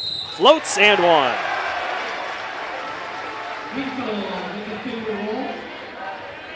Winkle gets that friendly roll and is able to stick it in. Luke Winkle comes in. Take a look at the replay. Beautiful float, got touched. Comes in averaging 13.3 points per game. Nick Vasky, second most with 10.7 on the season. Leo Aguirre, 13.6. Carson Johnson, 13.5. The only thing for Ankeny, a glaring stat, they're giving up 60 points per contest on average. The Hawks defense, definitely something to be aware of as we go throughout tonight and the season. Johnson racing down court. He'll Euro step into the lane, can't get the foul call. And here come the Jags. 3.5 to go. Winkle, quick move. Up off the glass, won't go. Rebound skied back. Couple bumps, floater will not go for Chase Shuddy. Ankeny going to slow it down a little bit here, as there's only been one stoppage in this whole first quarter, and that was just one foul. Akers hands off to Johnson. Johnson gets a bump from Akers. Johnson backs it up. Drive to the baseline and a foul on the floor. I think they're going to get that one on Easton Pratt. Yes, they are. Or it could have been on... Yes, it is. Easton Pratt. Drew Schurz will check out. Connor Welsh will check in for Ankeny Centennial. Hawks will throw in underneath.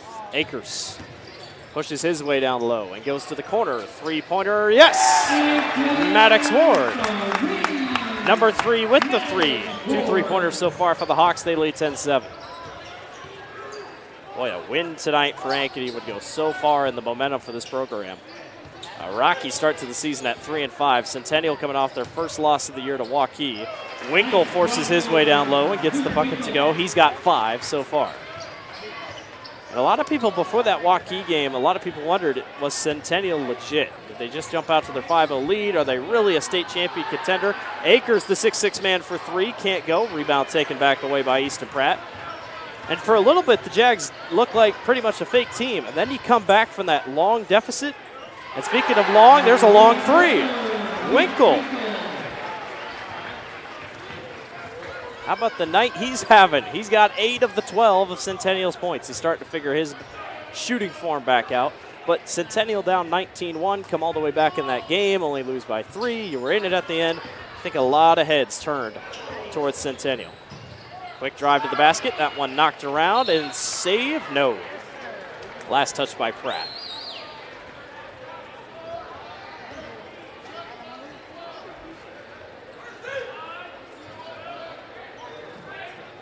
Maddox Ward will throw in. Shulin was looking to go baseline, couldn't get it there. Johnson back at the top of the key, 8 seconds on the shot clock. Johnson, Akers, baseline, lays it up and in. Could have dunked it, maybe, didn't. He'll take the safe spot. Tied back at 12. Very competitive first quarter. Again, in this rivalry, it doesn't seem to matter who's the better team. Both teams are so even when they meet each other on the hardwood. That one rattles out. Rebound skied back by Shulin. Hawks looking to take the lead.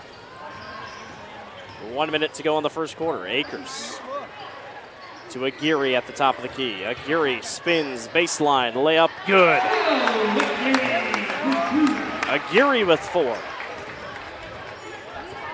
Again, Luke Winkle leads all scorers with 8 for Centennial.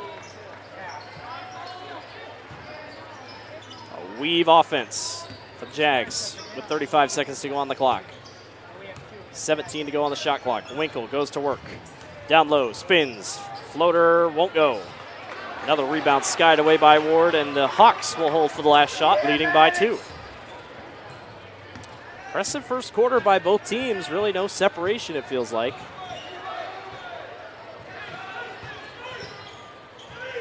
Ward, 10 seconds. Ward gets a lane, lobs upstairs to Akers. Akers gets blocked from behind by Shuddy. 2 seconds to go. They'll fire up a heave at the buzzer, and it will not go. That will do it for the end of the first quarter. Great first quarter of basketball. Ankeny leads 14-12. We'll be right back. You're watching the Central Iowa Sports Network.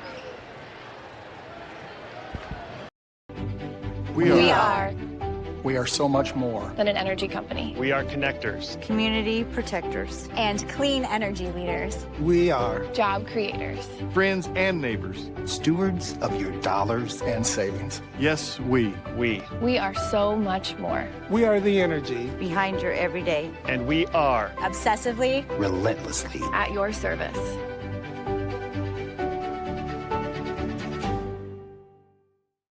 For 75 years, Holt service trucks have hit the streets of central Iowa to help customers in need. It might be for plumbing, heating, cooling, a water heater, or the usual repairs and maintenance. We've done that with quality work from quality employees who bring passion and personality to the job. That's the Holt difference. It gives me great pride to see how our company has grown from the seeds of success my grandfather planted in 1947. That's why more and more central Iowans are saying, let Holt handle that.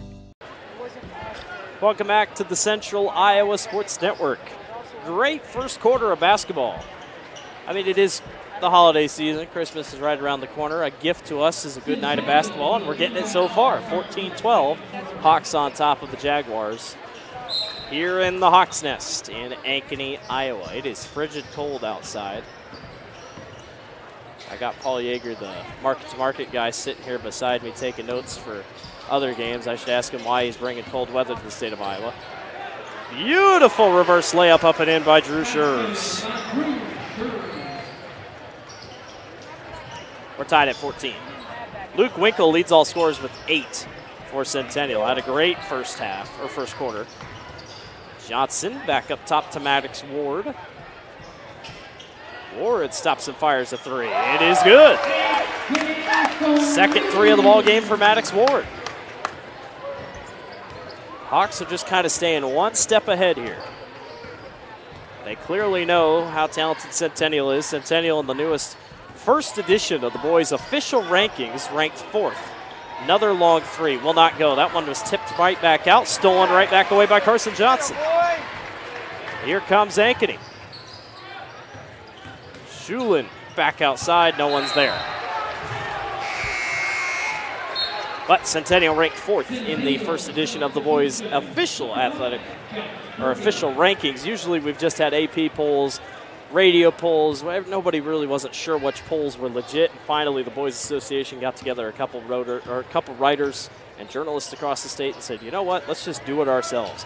Not saying the AP polls will go away. They won't. Radio polls won't go away, but still, an official poll that we can all look at is definitely very nice. It'll also help making seeding a little bit easier for a lot of people at the end of the season. Brian spins. Yes, beautiful. Brian with 4. The lead back to 1 for Ankeny. 3 players in the scoring column for Centennial, 4 for Ankeny. Aguirre at the top of the key holds with 6:10 to go in the second quarter. Maddox Ward again. Yes! Whoa, look out. Maddox Ward's got 9, all off 3-pointers. He is feeling it tonight. 20-16 lead. Winkle back the other way. Back out to the corner. Schurz charge. A little too hard into the paint for the referee's liking. Offensive foul is called. Hawks take the ball right back.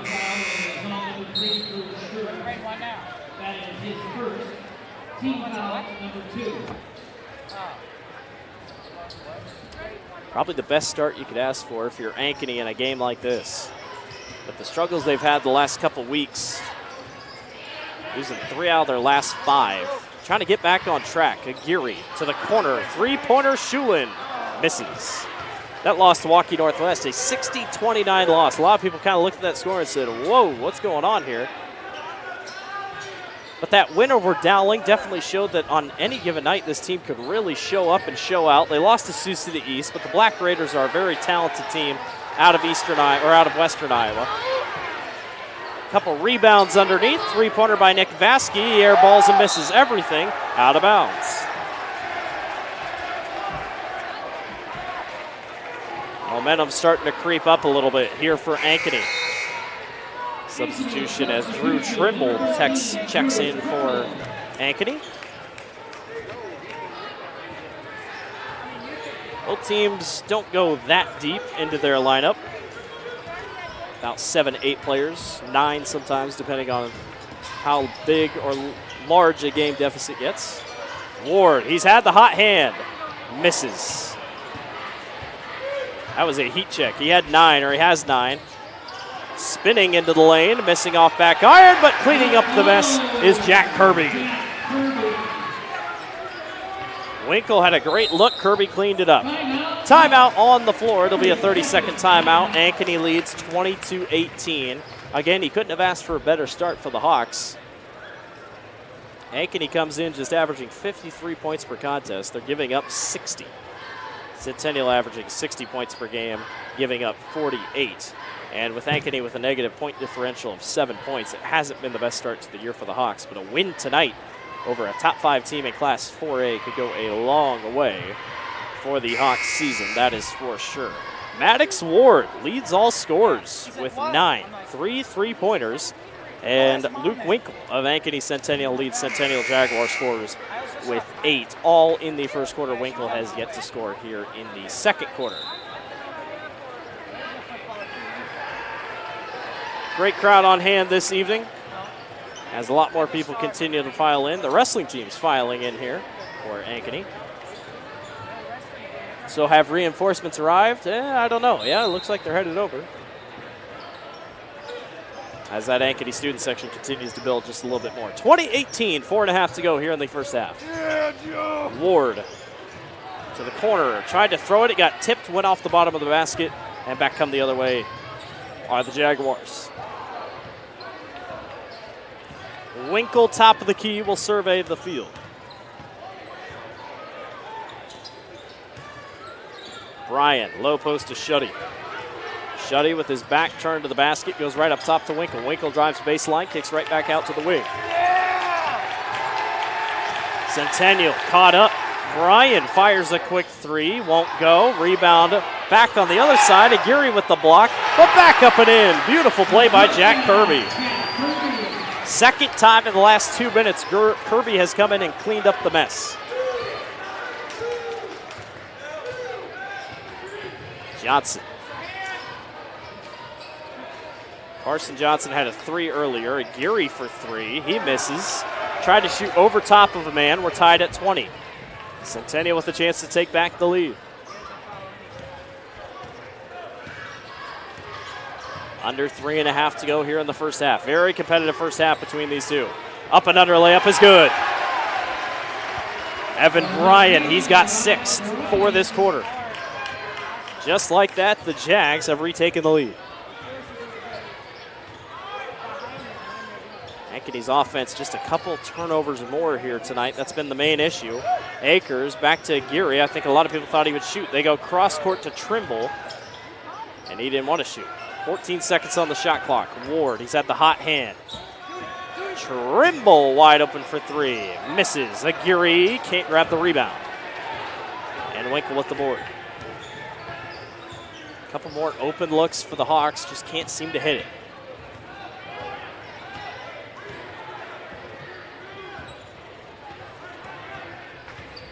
Winkle off a screen. Good pickup by Aguirre, but left back open is Kirby. He gets it stolen away from Maddox Ward, and Ward cannot save it. But a really good heads-up play by Maddox to at least come back and get it. 12 seconds on the shot clock with 2:19 remaining here in the second quarter.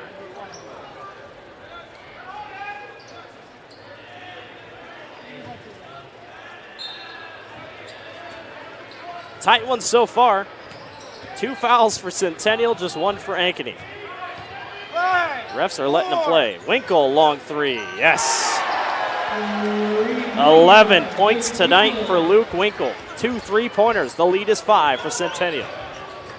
Their largest lead was 4 when they led 4-0.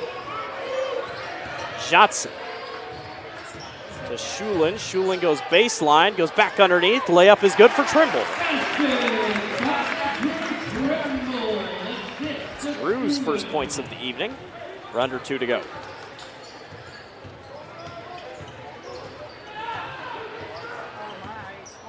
Winkle again. Yes.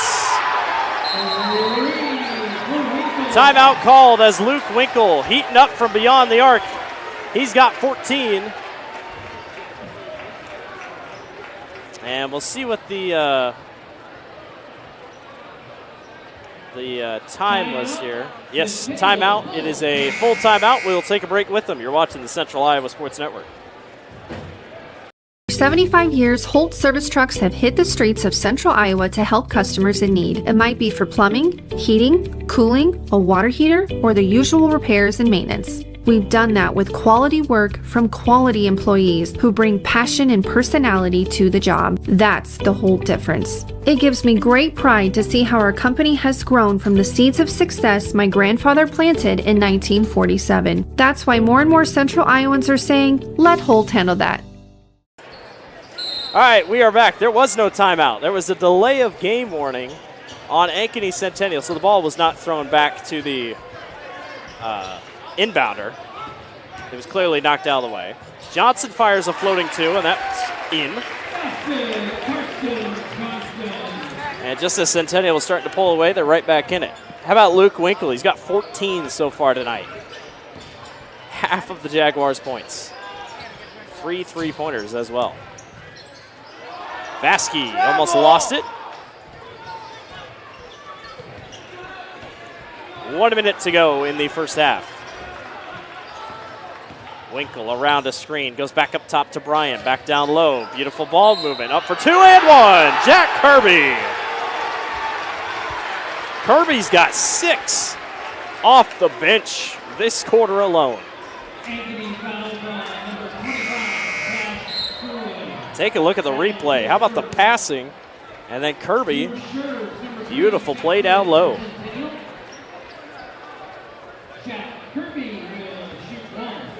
Kirby, a 54% free throw shooter coming into tonight. And he rims out. The lead is 6 for Centennial. Ankeny trying to close it back in just a little bit before the break. About 15 seconds separate shot clock and game clock. Johnson, baseline, bumps, outside. Schulin for 3. No. Winkle with the rebound. Nobody was back for Ankeny, and the shot clock is dead with 28 seconds to go. Jags can take a big momentum push here as they have outscored Ankeny severely. Not severely, but they've outscored them quite a bit here in the quarter. All thanks to this guy, Luke Winkle. 10 seconds to go on the clock. Struggled against Waukee. He's got his mojo back. That's out of bounds, though, on him. And Ankeny gets his ball back.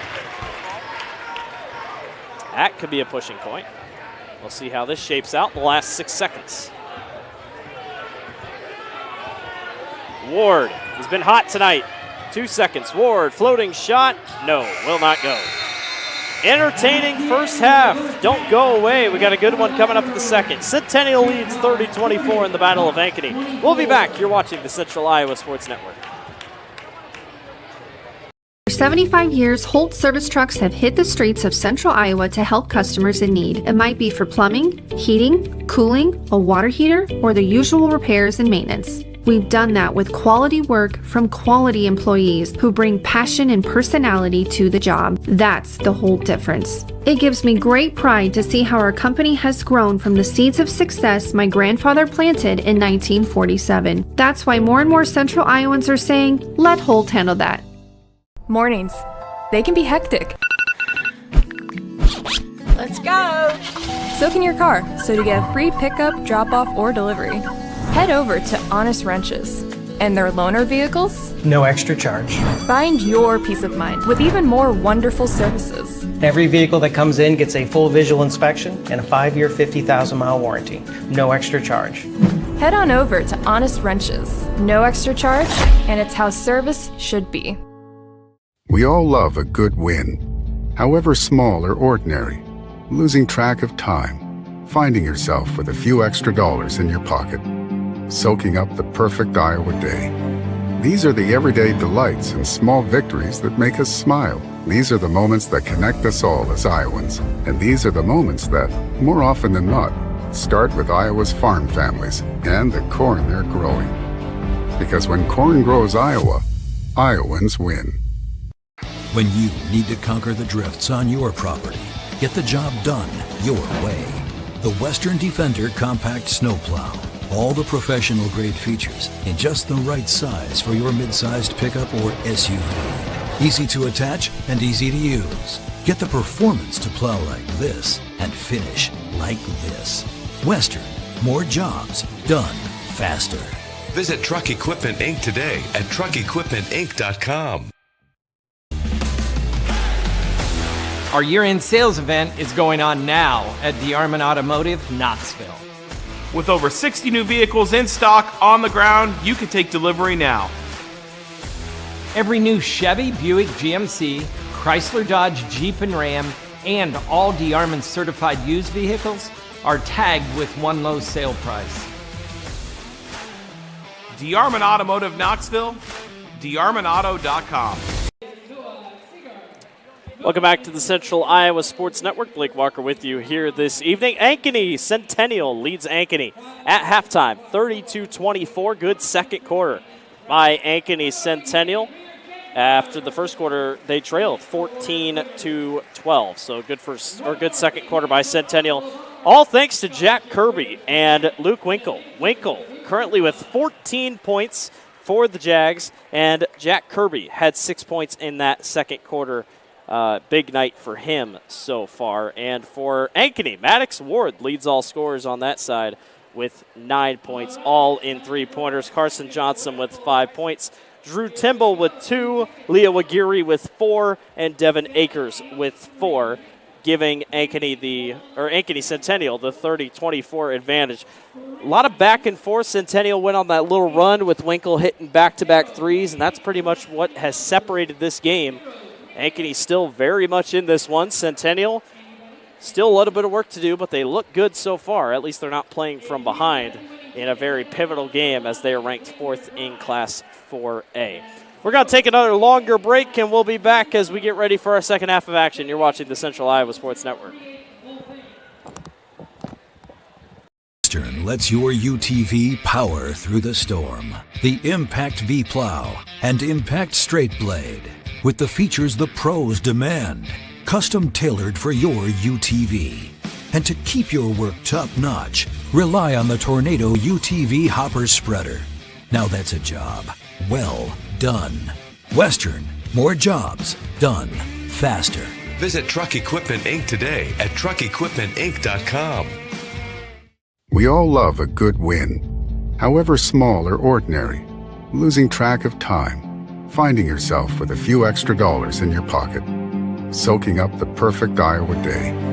These are the everyday delights and small victories that make us smile. These are the moments that connect us all as Iowans. And these are the moments that, more often than not, start with Iowa's farm families and the corn they're growing. Because when corn grows Iowa, Iowans win. Ever have one of those awkward moments when a business disappointed you? You got ripped off? Didn't get what you expected? The Better Business Bureau can help you avoid these uncomfortable situations. BBB accredited businesses are honest, ethical, and reviewed annually by the BBB. Don't experience another awkward moment with a bad business. Trust the ones that operate with integrity. Look for the BBB seal. It's the sign of a better business. And find a better business anytime at bbb.org. Hi, this is Chris from Fireplace Superstore, and you've probably noticed there's shortages on most everything in the market today. Well, Heat and Glow has helped us out this year, and they are focusing their energy on their gas fireplace inserts. So if you've got a drafty old wood-burning fireplace and you want to get it retrofitted into a beautiful, high-efficient gas fireplace, come see us. We will have product to sell you. Heat and Glow gas fireplace insert from Fireplace Superstore. 109th and Douglas in Urbandale, just west of Homeacres. Our year-end sales event is going on now at DeArmond Automotive, Knoxville. With over 60 new vehicles in stock on the ground, you can take delivery now. Every new Chevy, Buick, GMC, Chrysler, Dodge, Jeep, and Ram, and all DeArmond certified used vehicles are tagged with one low sale price. DeArmond Automotive Knoxville, DeArmondAuto.com. For 75 years, Holt service trucks have hit the streets of central Iowa to help customers in need. It might be for plumbing, heating, cooling, a water heater, or the usual repairs and maintenance. We've done that with quality work from quality employees who bring passion and personality to the job. That's the Holt difference. It gives me great pride to see how our company has grown from the seeds of success my grandfather planted in 1947. That's why more and more central Iowans are saying, let Holt handle that. Our year-end sales event is going on now at DeArmond Ford, Indianola. Find out why more people are coming to DeArmond Ford, Indianola to buy their new Fords and certified pre-owned vehicles. Come see the newest state-of-the-art dealership in the area. Every new Ford and pre-owned used is clearly tagged with one low price. Experience the DeArmond difference. DeArmond Ford, Indianola, DeArmondFord.com. Western lets your UTV power through the storm. The Impact V Plow and Impact Straight Blade, with the features the pros demand, custom tailored for your UTV. And to keep your work top-notch, rely on the Tornado UTV Hopper Spreader. Now that's a job well done. Western, more jobs done faster. Visit Truck Equipment Inc. today at truckequipmentinc.com. We all love a good win, however small or ordinary. Losing track of time, finding yourself with a few extra dollars in your pocket, soaking up the perfect Iowa day. These are the everyday delights and small victories that make us smile. These are the moments that connect us all as Iowans. And these are the moments that, more often than not, start with Iowa's farm families and the corn they're growing. Because when corn grows Iowa, Iowans win. Do you know what the best part about being a dog is? You can hear disaster before it even happens. You know what they say about disaster. Sometimes it can inspire a symphony.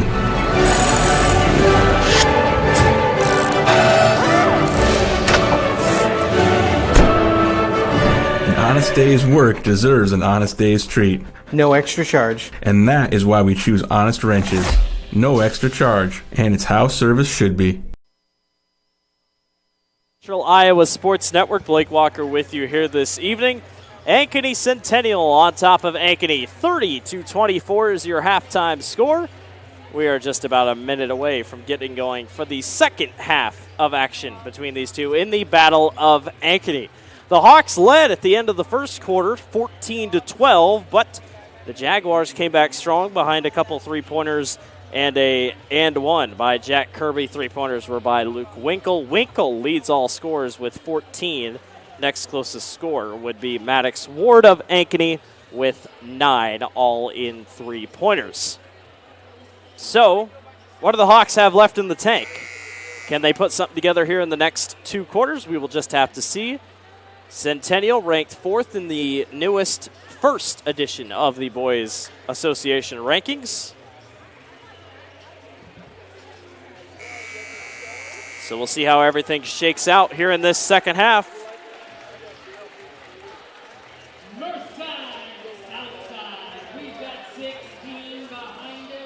So here we go.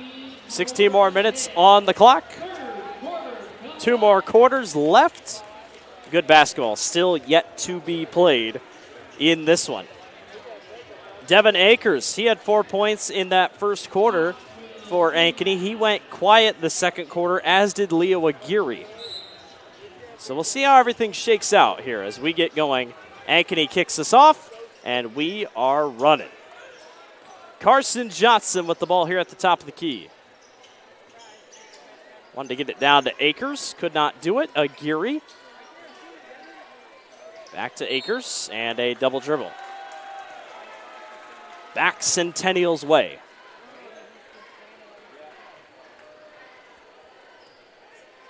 Last game between these two teams, or for these two teams before break.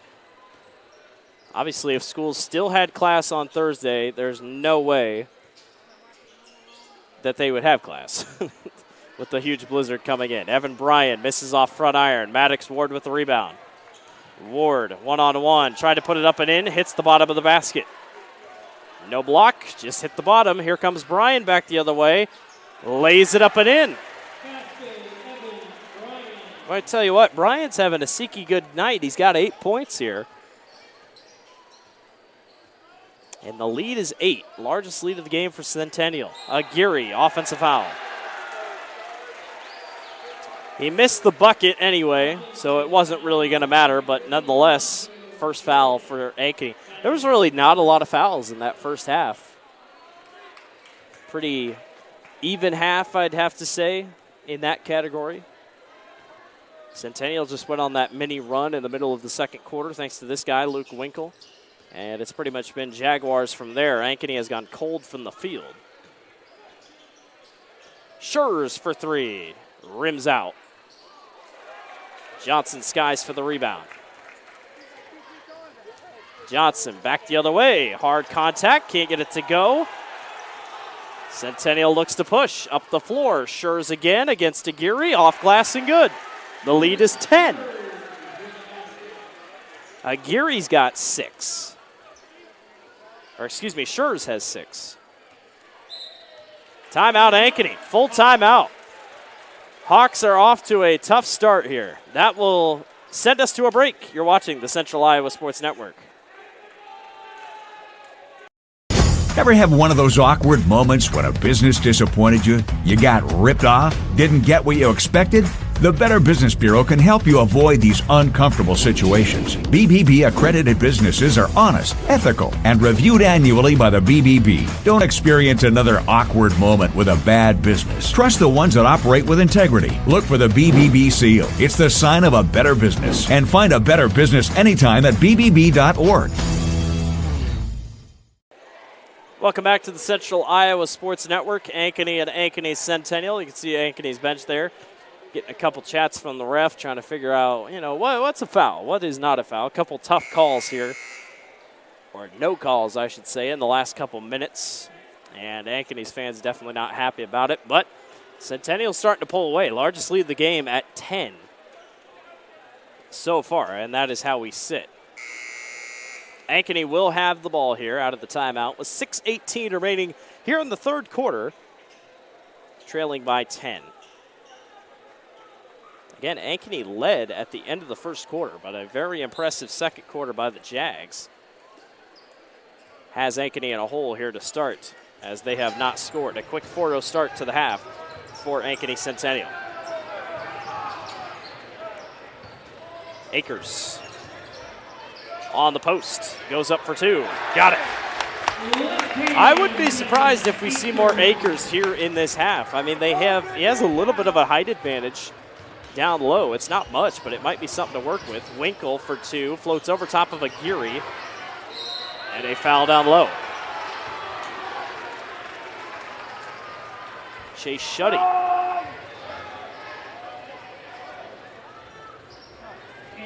Throw in will be underneath, and Winkle will be the one to deliver it.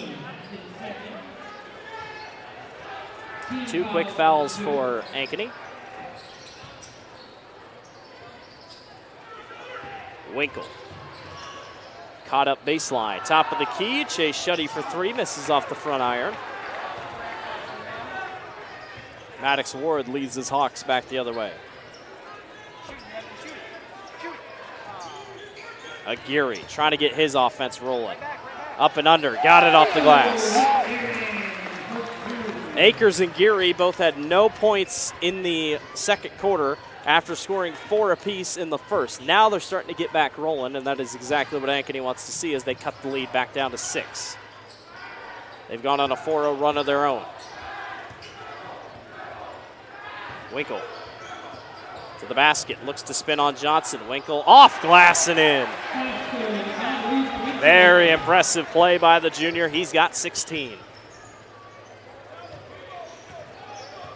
Feels like the girls' game. Ankeny gets a basket, but Centennial's right there, one step ahead. Ward inside to Akers. Akers off glass and one. Whoa, how about the ability to see the play while it develops? Maddox Ward was able to dump it off real quick. Take a look at the replay. I think he wanted to shoot, and then last second decided to get rid of it, and Akers was wide open.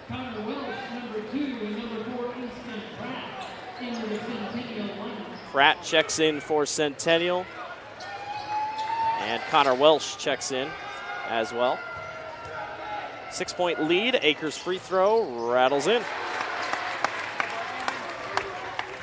He's got 9.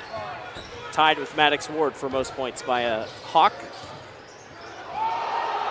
Crossover in. Luke Winkle got Leo Aguirre turning around a little bit, and Winkle knocks down the 3 right in his face. How about the reaction by the student section? Winkle is quite shifty. He can get that done. Ward, baseline, spins, up and under, off glass, no.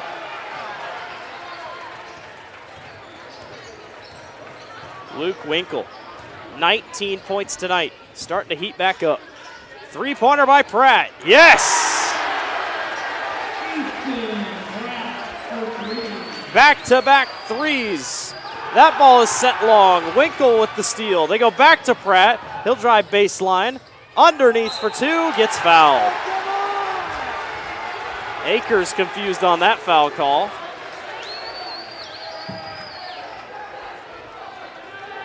Foul is on Maddox Ward, and that will send Connor Welsh to the line.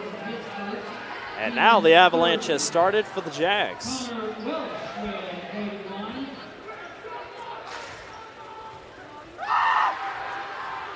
Welsh misses his first. Number 5, Jack Kirby.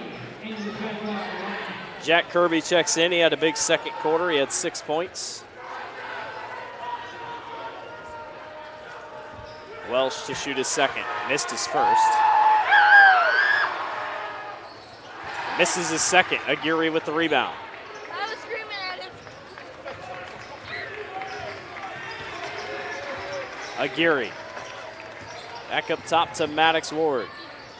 Johnson loses it into the stands.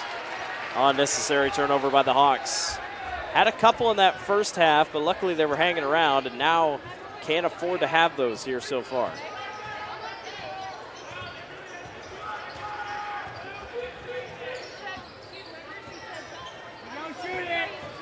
Winkle, guarded by Geary, goes right back up top to Pratt. No rush here by the Jags with 3:14 remaining here in the third quarter. Kirby to Winkle at the corner. 13 seconds to go on the shot clock. Winkle doubled down to Kirby. Kirby for two off glass, will not go. Gets his own rebound though, but the shot clock is winding down. Winkle got it knocked away by Aguirre, and Aguirre tried to go around and no foul called. Thought they might get a foul, but they were going for it. 2 seconds left on the shot clock.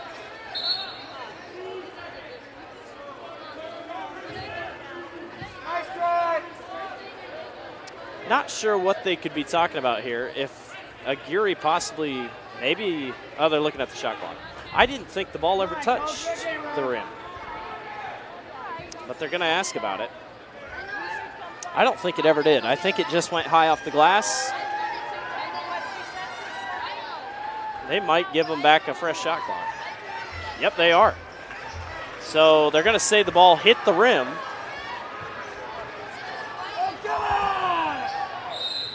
So 29 seconds on the shot clock. They're going to say the ball hit the rim. I could have swore it hit high off the glass and never hit the rim, but we play on. Winkle floats it right in. 21 points for Luke Winkle. Had a tough night against Waukee, and they still almost won. Now he's starting to figure it out, and a foul from behind on Jack Kirby. Finally! Maddox Ward, or excuse me, Carson Johnson will go to the line to shoot two.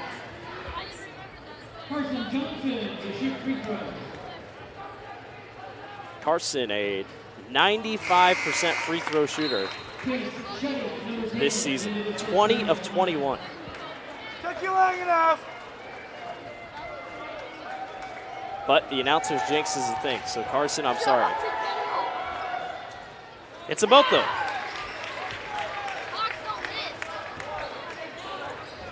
Lead is back to 11. Centennial continues to just be about a one step ahead.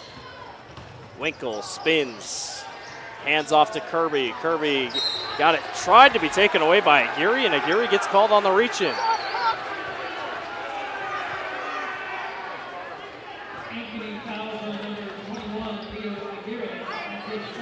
Aguirre with his second foul of the ball game. 4 fouls on Ankeny, just 2 on Centennial.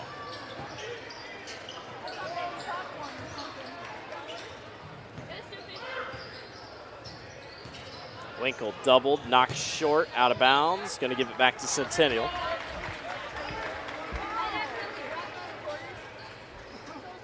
Centennial trying to sweep the night tonight. Girls won the first game, 59-52. Boys trying to do the same. Akers called on the foul. Went into a tough screen. That's 5 fouls on Ankeny. And with the lead like Ankeny has, not saying it's big, but giving a team a chance at the bonus in the third quarter, obviously not exactly what you'd be looking for. Winkle, another long three. It is good. It is the night of Luke Winkle. 24 points, unofficially. Ward, baseline, back outside to Shulin. Shulin inside, not going to go. Rebound taken away by Kirby. Winkle, full court pass. Pratt for 3. Rims out. That would have been a huge 3 for Centennial to blow this thing open, as if they haven't already. 14-point lead. Johnson, stutter step. Down low, kicks to Akers in the corner. His 3, rims out. Cannot go.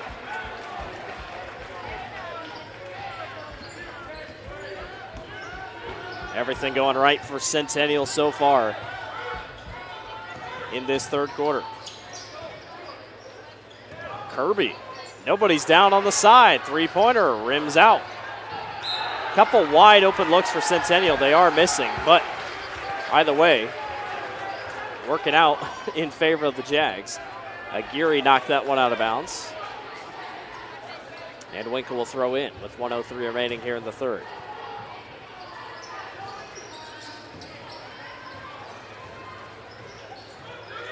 With how Winkle's playing, they are not guarding him up very tightly. Let's see if that happens to change as the game goes on. 49 seconds to go, 20 seconds on the shot clock. Winkle working on Johnson, back over to the corner.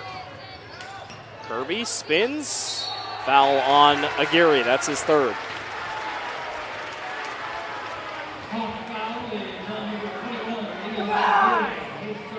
Jack Kirby to the line to shoot two.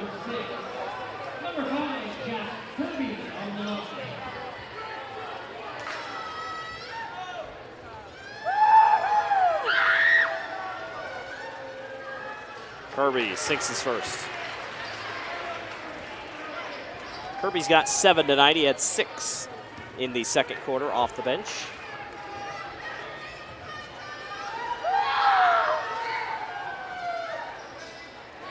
Knocks them both down. Beautiful stroke from the charity stripe. 49-33. 19-point quarter by the Jags. And only a 9-point quarter for the Hawks so far. And Luke Winkle has been everywhere tonight. Johnson off a screen, gives it to Ward. 4 seconds separate the shot clock and game clock. Ward holds. Now has to start moving. 10 seconds. Maddox Ward to the basket. Spins. Offensive foul. Spun right down low, and he can't believe it. Give him a Grammy! 6 seconds to go. Pratt gets it into Winkle. Winkle lost it, picked up again. 2 seconds. Winkle has to put up a shot at the buzzer. No, it does not go in. But after tonight, how that's gone, it wouldn't have surprised me. 49-33. Centennial on top of Ankeny. We'll take a break. You're watching the Central Iowa Sports Network. 1,300 vehicles on WaukeeChevy.com. Schottenkirk Chevy Waukee. If we don't have it, you can build it. Newly expanded service department means we're hiring. See the openings on WaukeeChevy.com. Schottenkirk Chevy Waukee. WaukeeChevy.com. Ever have one of those awkward moments when a business disappointed you? You got ripped off? Didn't get what you expected? The Better Business Bureau can help you avoid these uncomfortable situations. BBB accredited businesses are honest, ethical, and reviewed annually by the BBB. Don't experience another awkward moment with a bad business. Trust the ones that operate with integrity. Look for the BBB seal. It's the sign of a better business. And find a better business anytime at bbb.org. Free Godfather's Pizza begins with the download. Order through my new online ordering app and start earning free pizza and sides. It's easy. Download the Godfather's Pizza online ordering app today. Do it. Welcome back to the Central Iowa Sports Network. Blake Walker with you here. Fourth quarter, you're ready to get going. In the Battle of Ankeny. Ankeny and Ankeny Centennial. The Jags on top 49-33, all thanks to Luke Winkle, the junior, with 24 points tonight. He's been very, very impressive so far. And look for him to continue here in the fourth quarter. Ankeny going to try to put together a furious rally. The Hawks led at the beginning of the first, or at the end of the first quarter, but ever since then it has been all Centennial.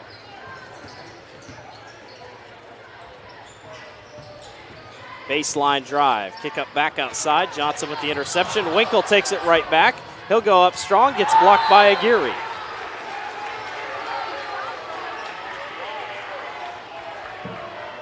Aguirre saves a disaster of a possible possession there. Take a look at the replay. They get to corner to Drew Schurz, back up to Kirby. Aguirre playing with 3 fouls. Stop and go, up and in for Nick Vasky.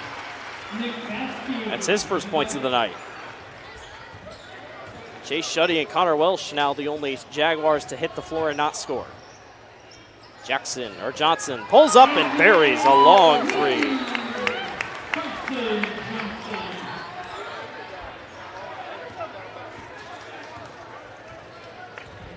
Johnson had a 3 earlier.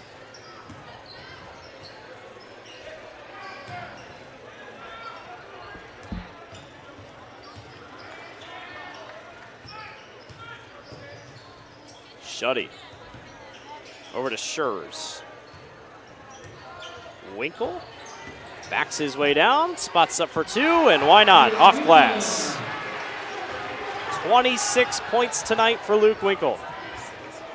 Continues to just shine this evening. And Ankeny seems to not have an answer. Aguirre, high off glass, won't go, but a foul will send him to the charity stripe.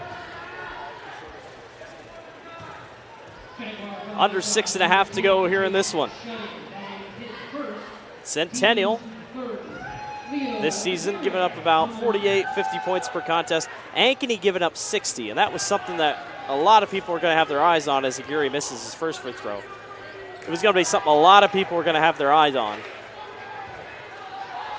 in a game like this. How could Ankeny stop an attack like Centennial has, as Aguirre is able to hit from the charity stripe? 53-37, 6:20 to go. Kirby waits, lays it up and in. Beautiful move by Jack Kirby. It is all going right for Centennial.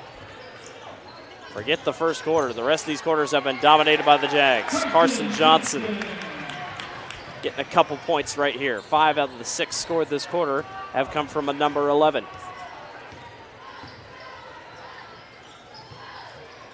The Jags not taking their foot off the gas, that is for sure. Schurz spins and hits. Everybody's getting on the scoring here in the fourth quarter for the Jags.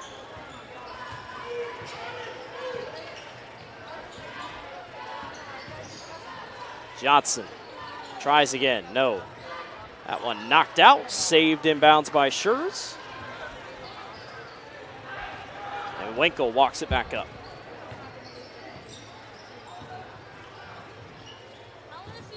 Akers picks it off. And Kirby comes right back and gets it. Lazy basketball by Ankeny. Centennial takes advantage. Timeout Centennial. They'll take a 30-second timeout. Probably just to think about how they're going to run their offense now. But, man, what a three-quarter outburst pretty much by Centennial. Trailed 14-12 at the end of the first quarter. And since then have just gone lights out and lead 57-39. Again, their only loss coming to Waukee last week, 55-52.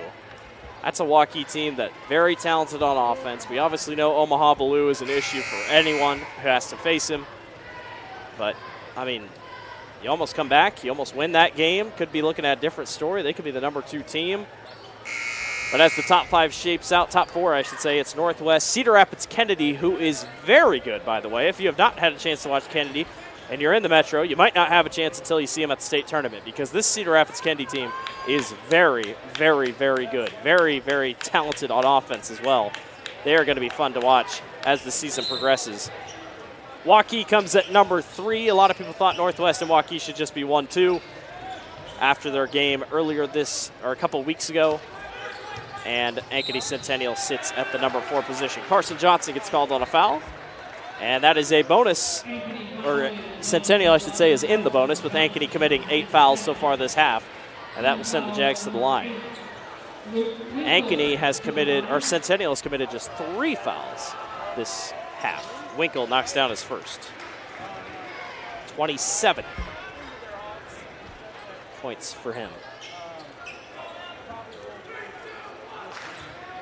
Again, all unofficial, but I got him for 27, now 28.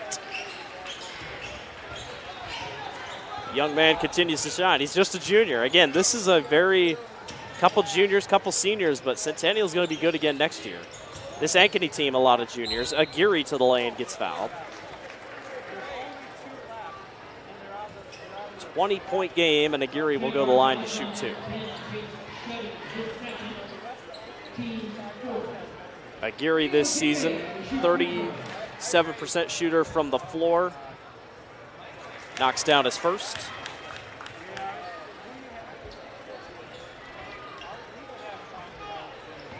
Aguirre, a 56% free throw shooter coming into tonight. Rims out. Another notable absence for Ankeny for sure is Jamison Patton. He started and played in 2 games this season, has not been in the rest. So missing Patton from the lineup, definitely a big absence for Ankeny. We'll see how he comes back strong. Obviously, to get Devin Akers back after his injury in the football season with his collarbone is big for Ankeny, but just not quite to 100% strength. No excuse by any means as that one rattles out, but Centennial's on the rebound. But both teams, very talented. Ankeny has the makings of being a very good team. Still yet to come this season. A lot can happen. This is pretty much, the winter break is sometimes talked about as your quote-unquote all-star break. I know you only played less than 10 games, but it definitely feels like it's a stopping point where you can evaluate what you've done so far as Carson Johnson gets the and one. He's got 7 points this quarter, but it's definitely a point where you can evaluate what you've done in the first couple weeks and try to adjust from there. Take a look at the replay on Johnson's and one. We've seen teams go into the Christmas break with a not-so-great record and come out, go to the state tournament, no problem. The winter break can definitely help a lot of ways, especially with that dead week next week. Free throw is up and good for Johnson. He has 8 points this quarter.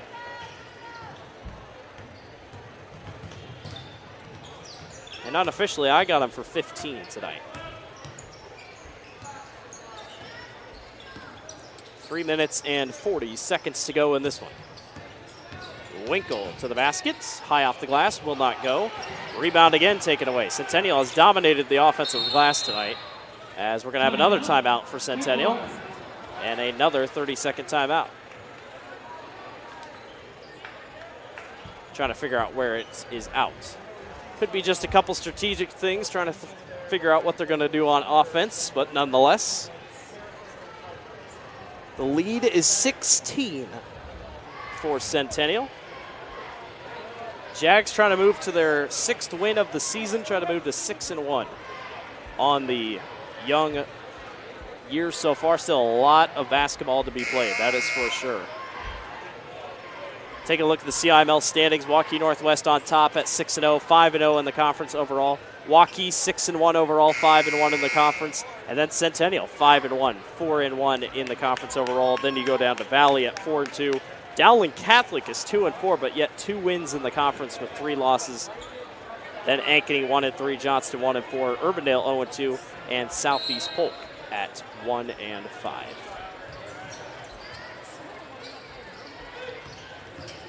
Bryan down low, fades, can't go. Centennial skies back another rebound. The offensive glass has been beautifully done tonight by the Jags. Winkle back outside to Bryan.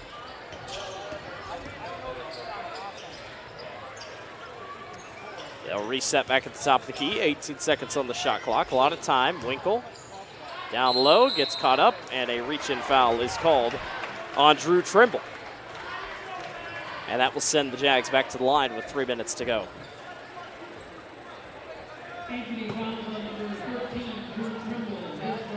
It's Drew Trimble's first foul of the ball game. Easton Pratt checks in for Evan Bryan, and Jack Kirby checks in as well. He comes in for Drew Schurz. Still some time if Ankeny can rally together a comeback. It'd take a little bit. There's definitely a good little bit of basketball. Winkle misses on the 1-1, and Centennial with another rebound. I don't think Ankeny knew that it was a 1-1.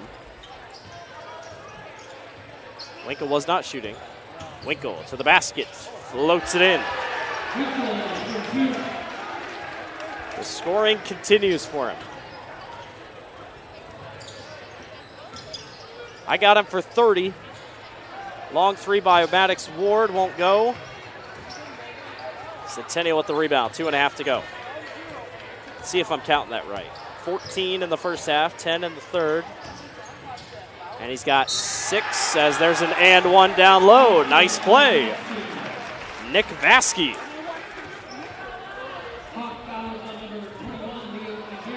Aguirre with his 4th foul. And that is a double bonus now for Ankeny Centennial.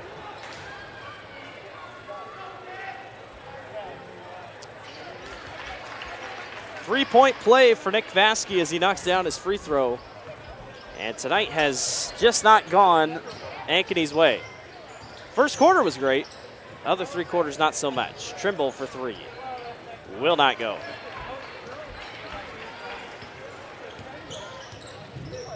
And the Hawks will try to continue to figure out what's happening.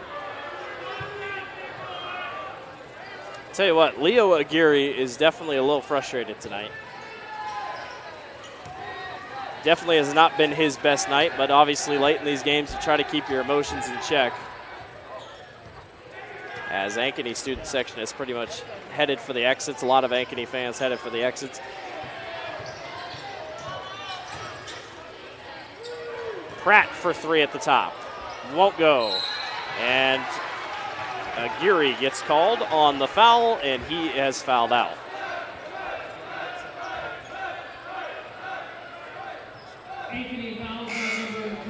It is. So Aguirre will be out of the ball game, and Ankeny's starting 5 will head to the bench.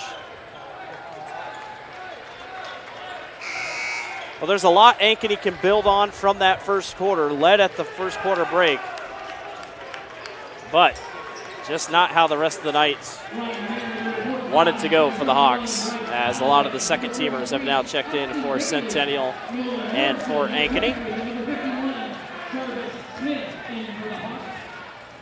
But this will be a very good, commanding win for Centennial. As that first one's missed, it is a double bonus. This is Nick Vasky at the line. A couple more substitutions checking in. Isaac Runchi checks in. A couple more. I'll have to try to catch everyone's names. I see Ryan Mayer in the ball game for Ankeny. Jake O'Brien. These are 2 very large rosters. Austin Bailey here with the ball for Ankeny. Aid Davis also in the ball game for Ankeny. 3-pointer at the top. Will not go. That was Nolan Morrison. Out of bounds. It will be Centennial ball. And now number 22 to the Cavs, Harrison Jensen.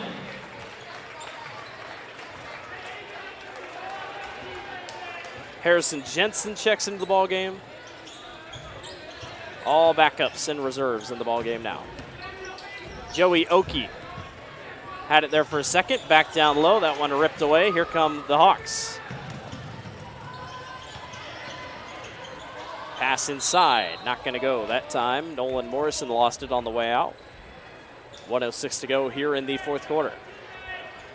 It's going to be a Jaguar victory. They will move to 6-1 on the season. Ankeny will drop to 3-6. Back outside. Morrison.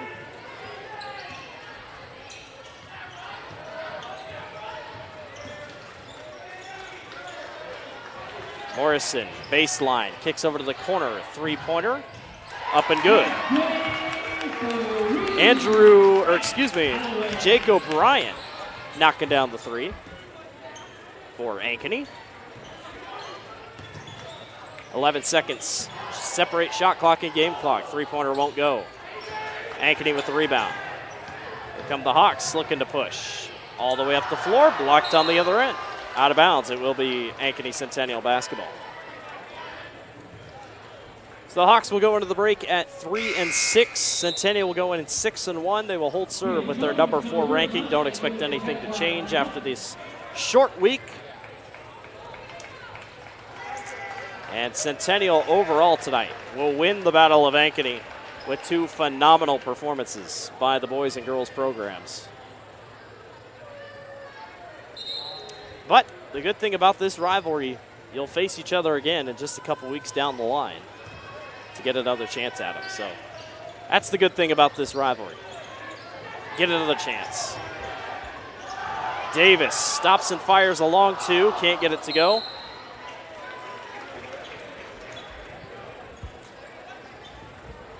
Tell you what, Abe Davis had a couple moves in there. Well, there's 2 number 51s, so actually that is Avon Lake, I believe.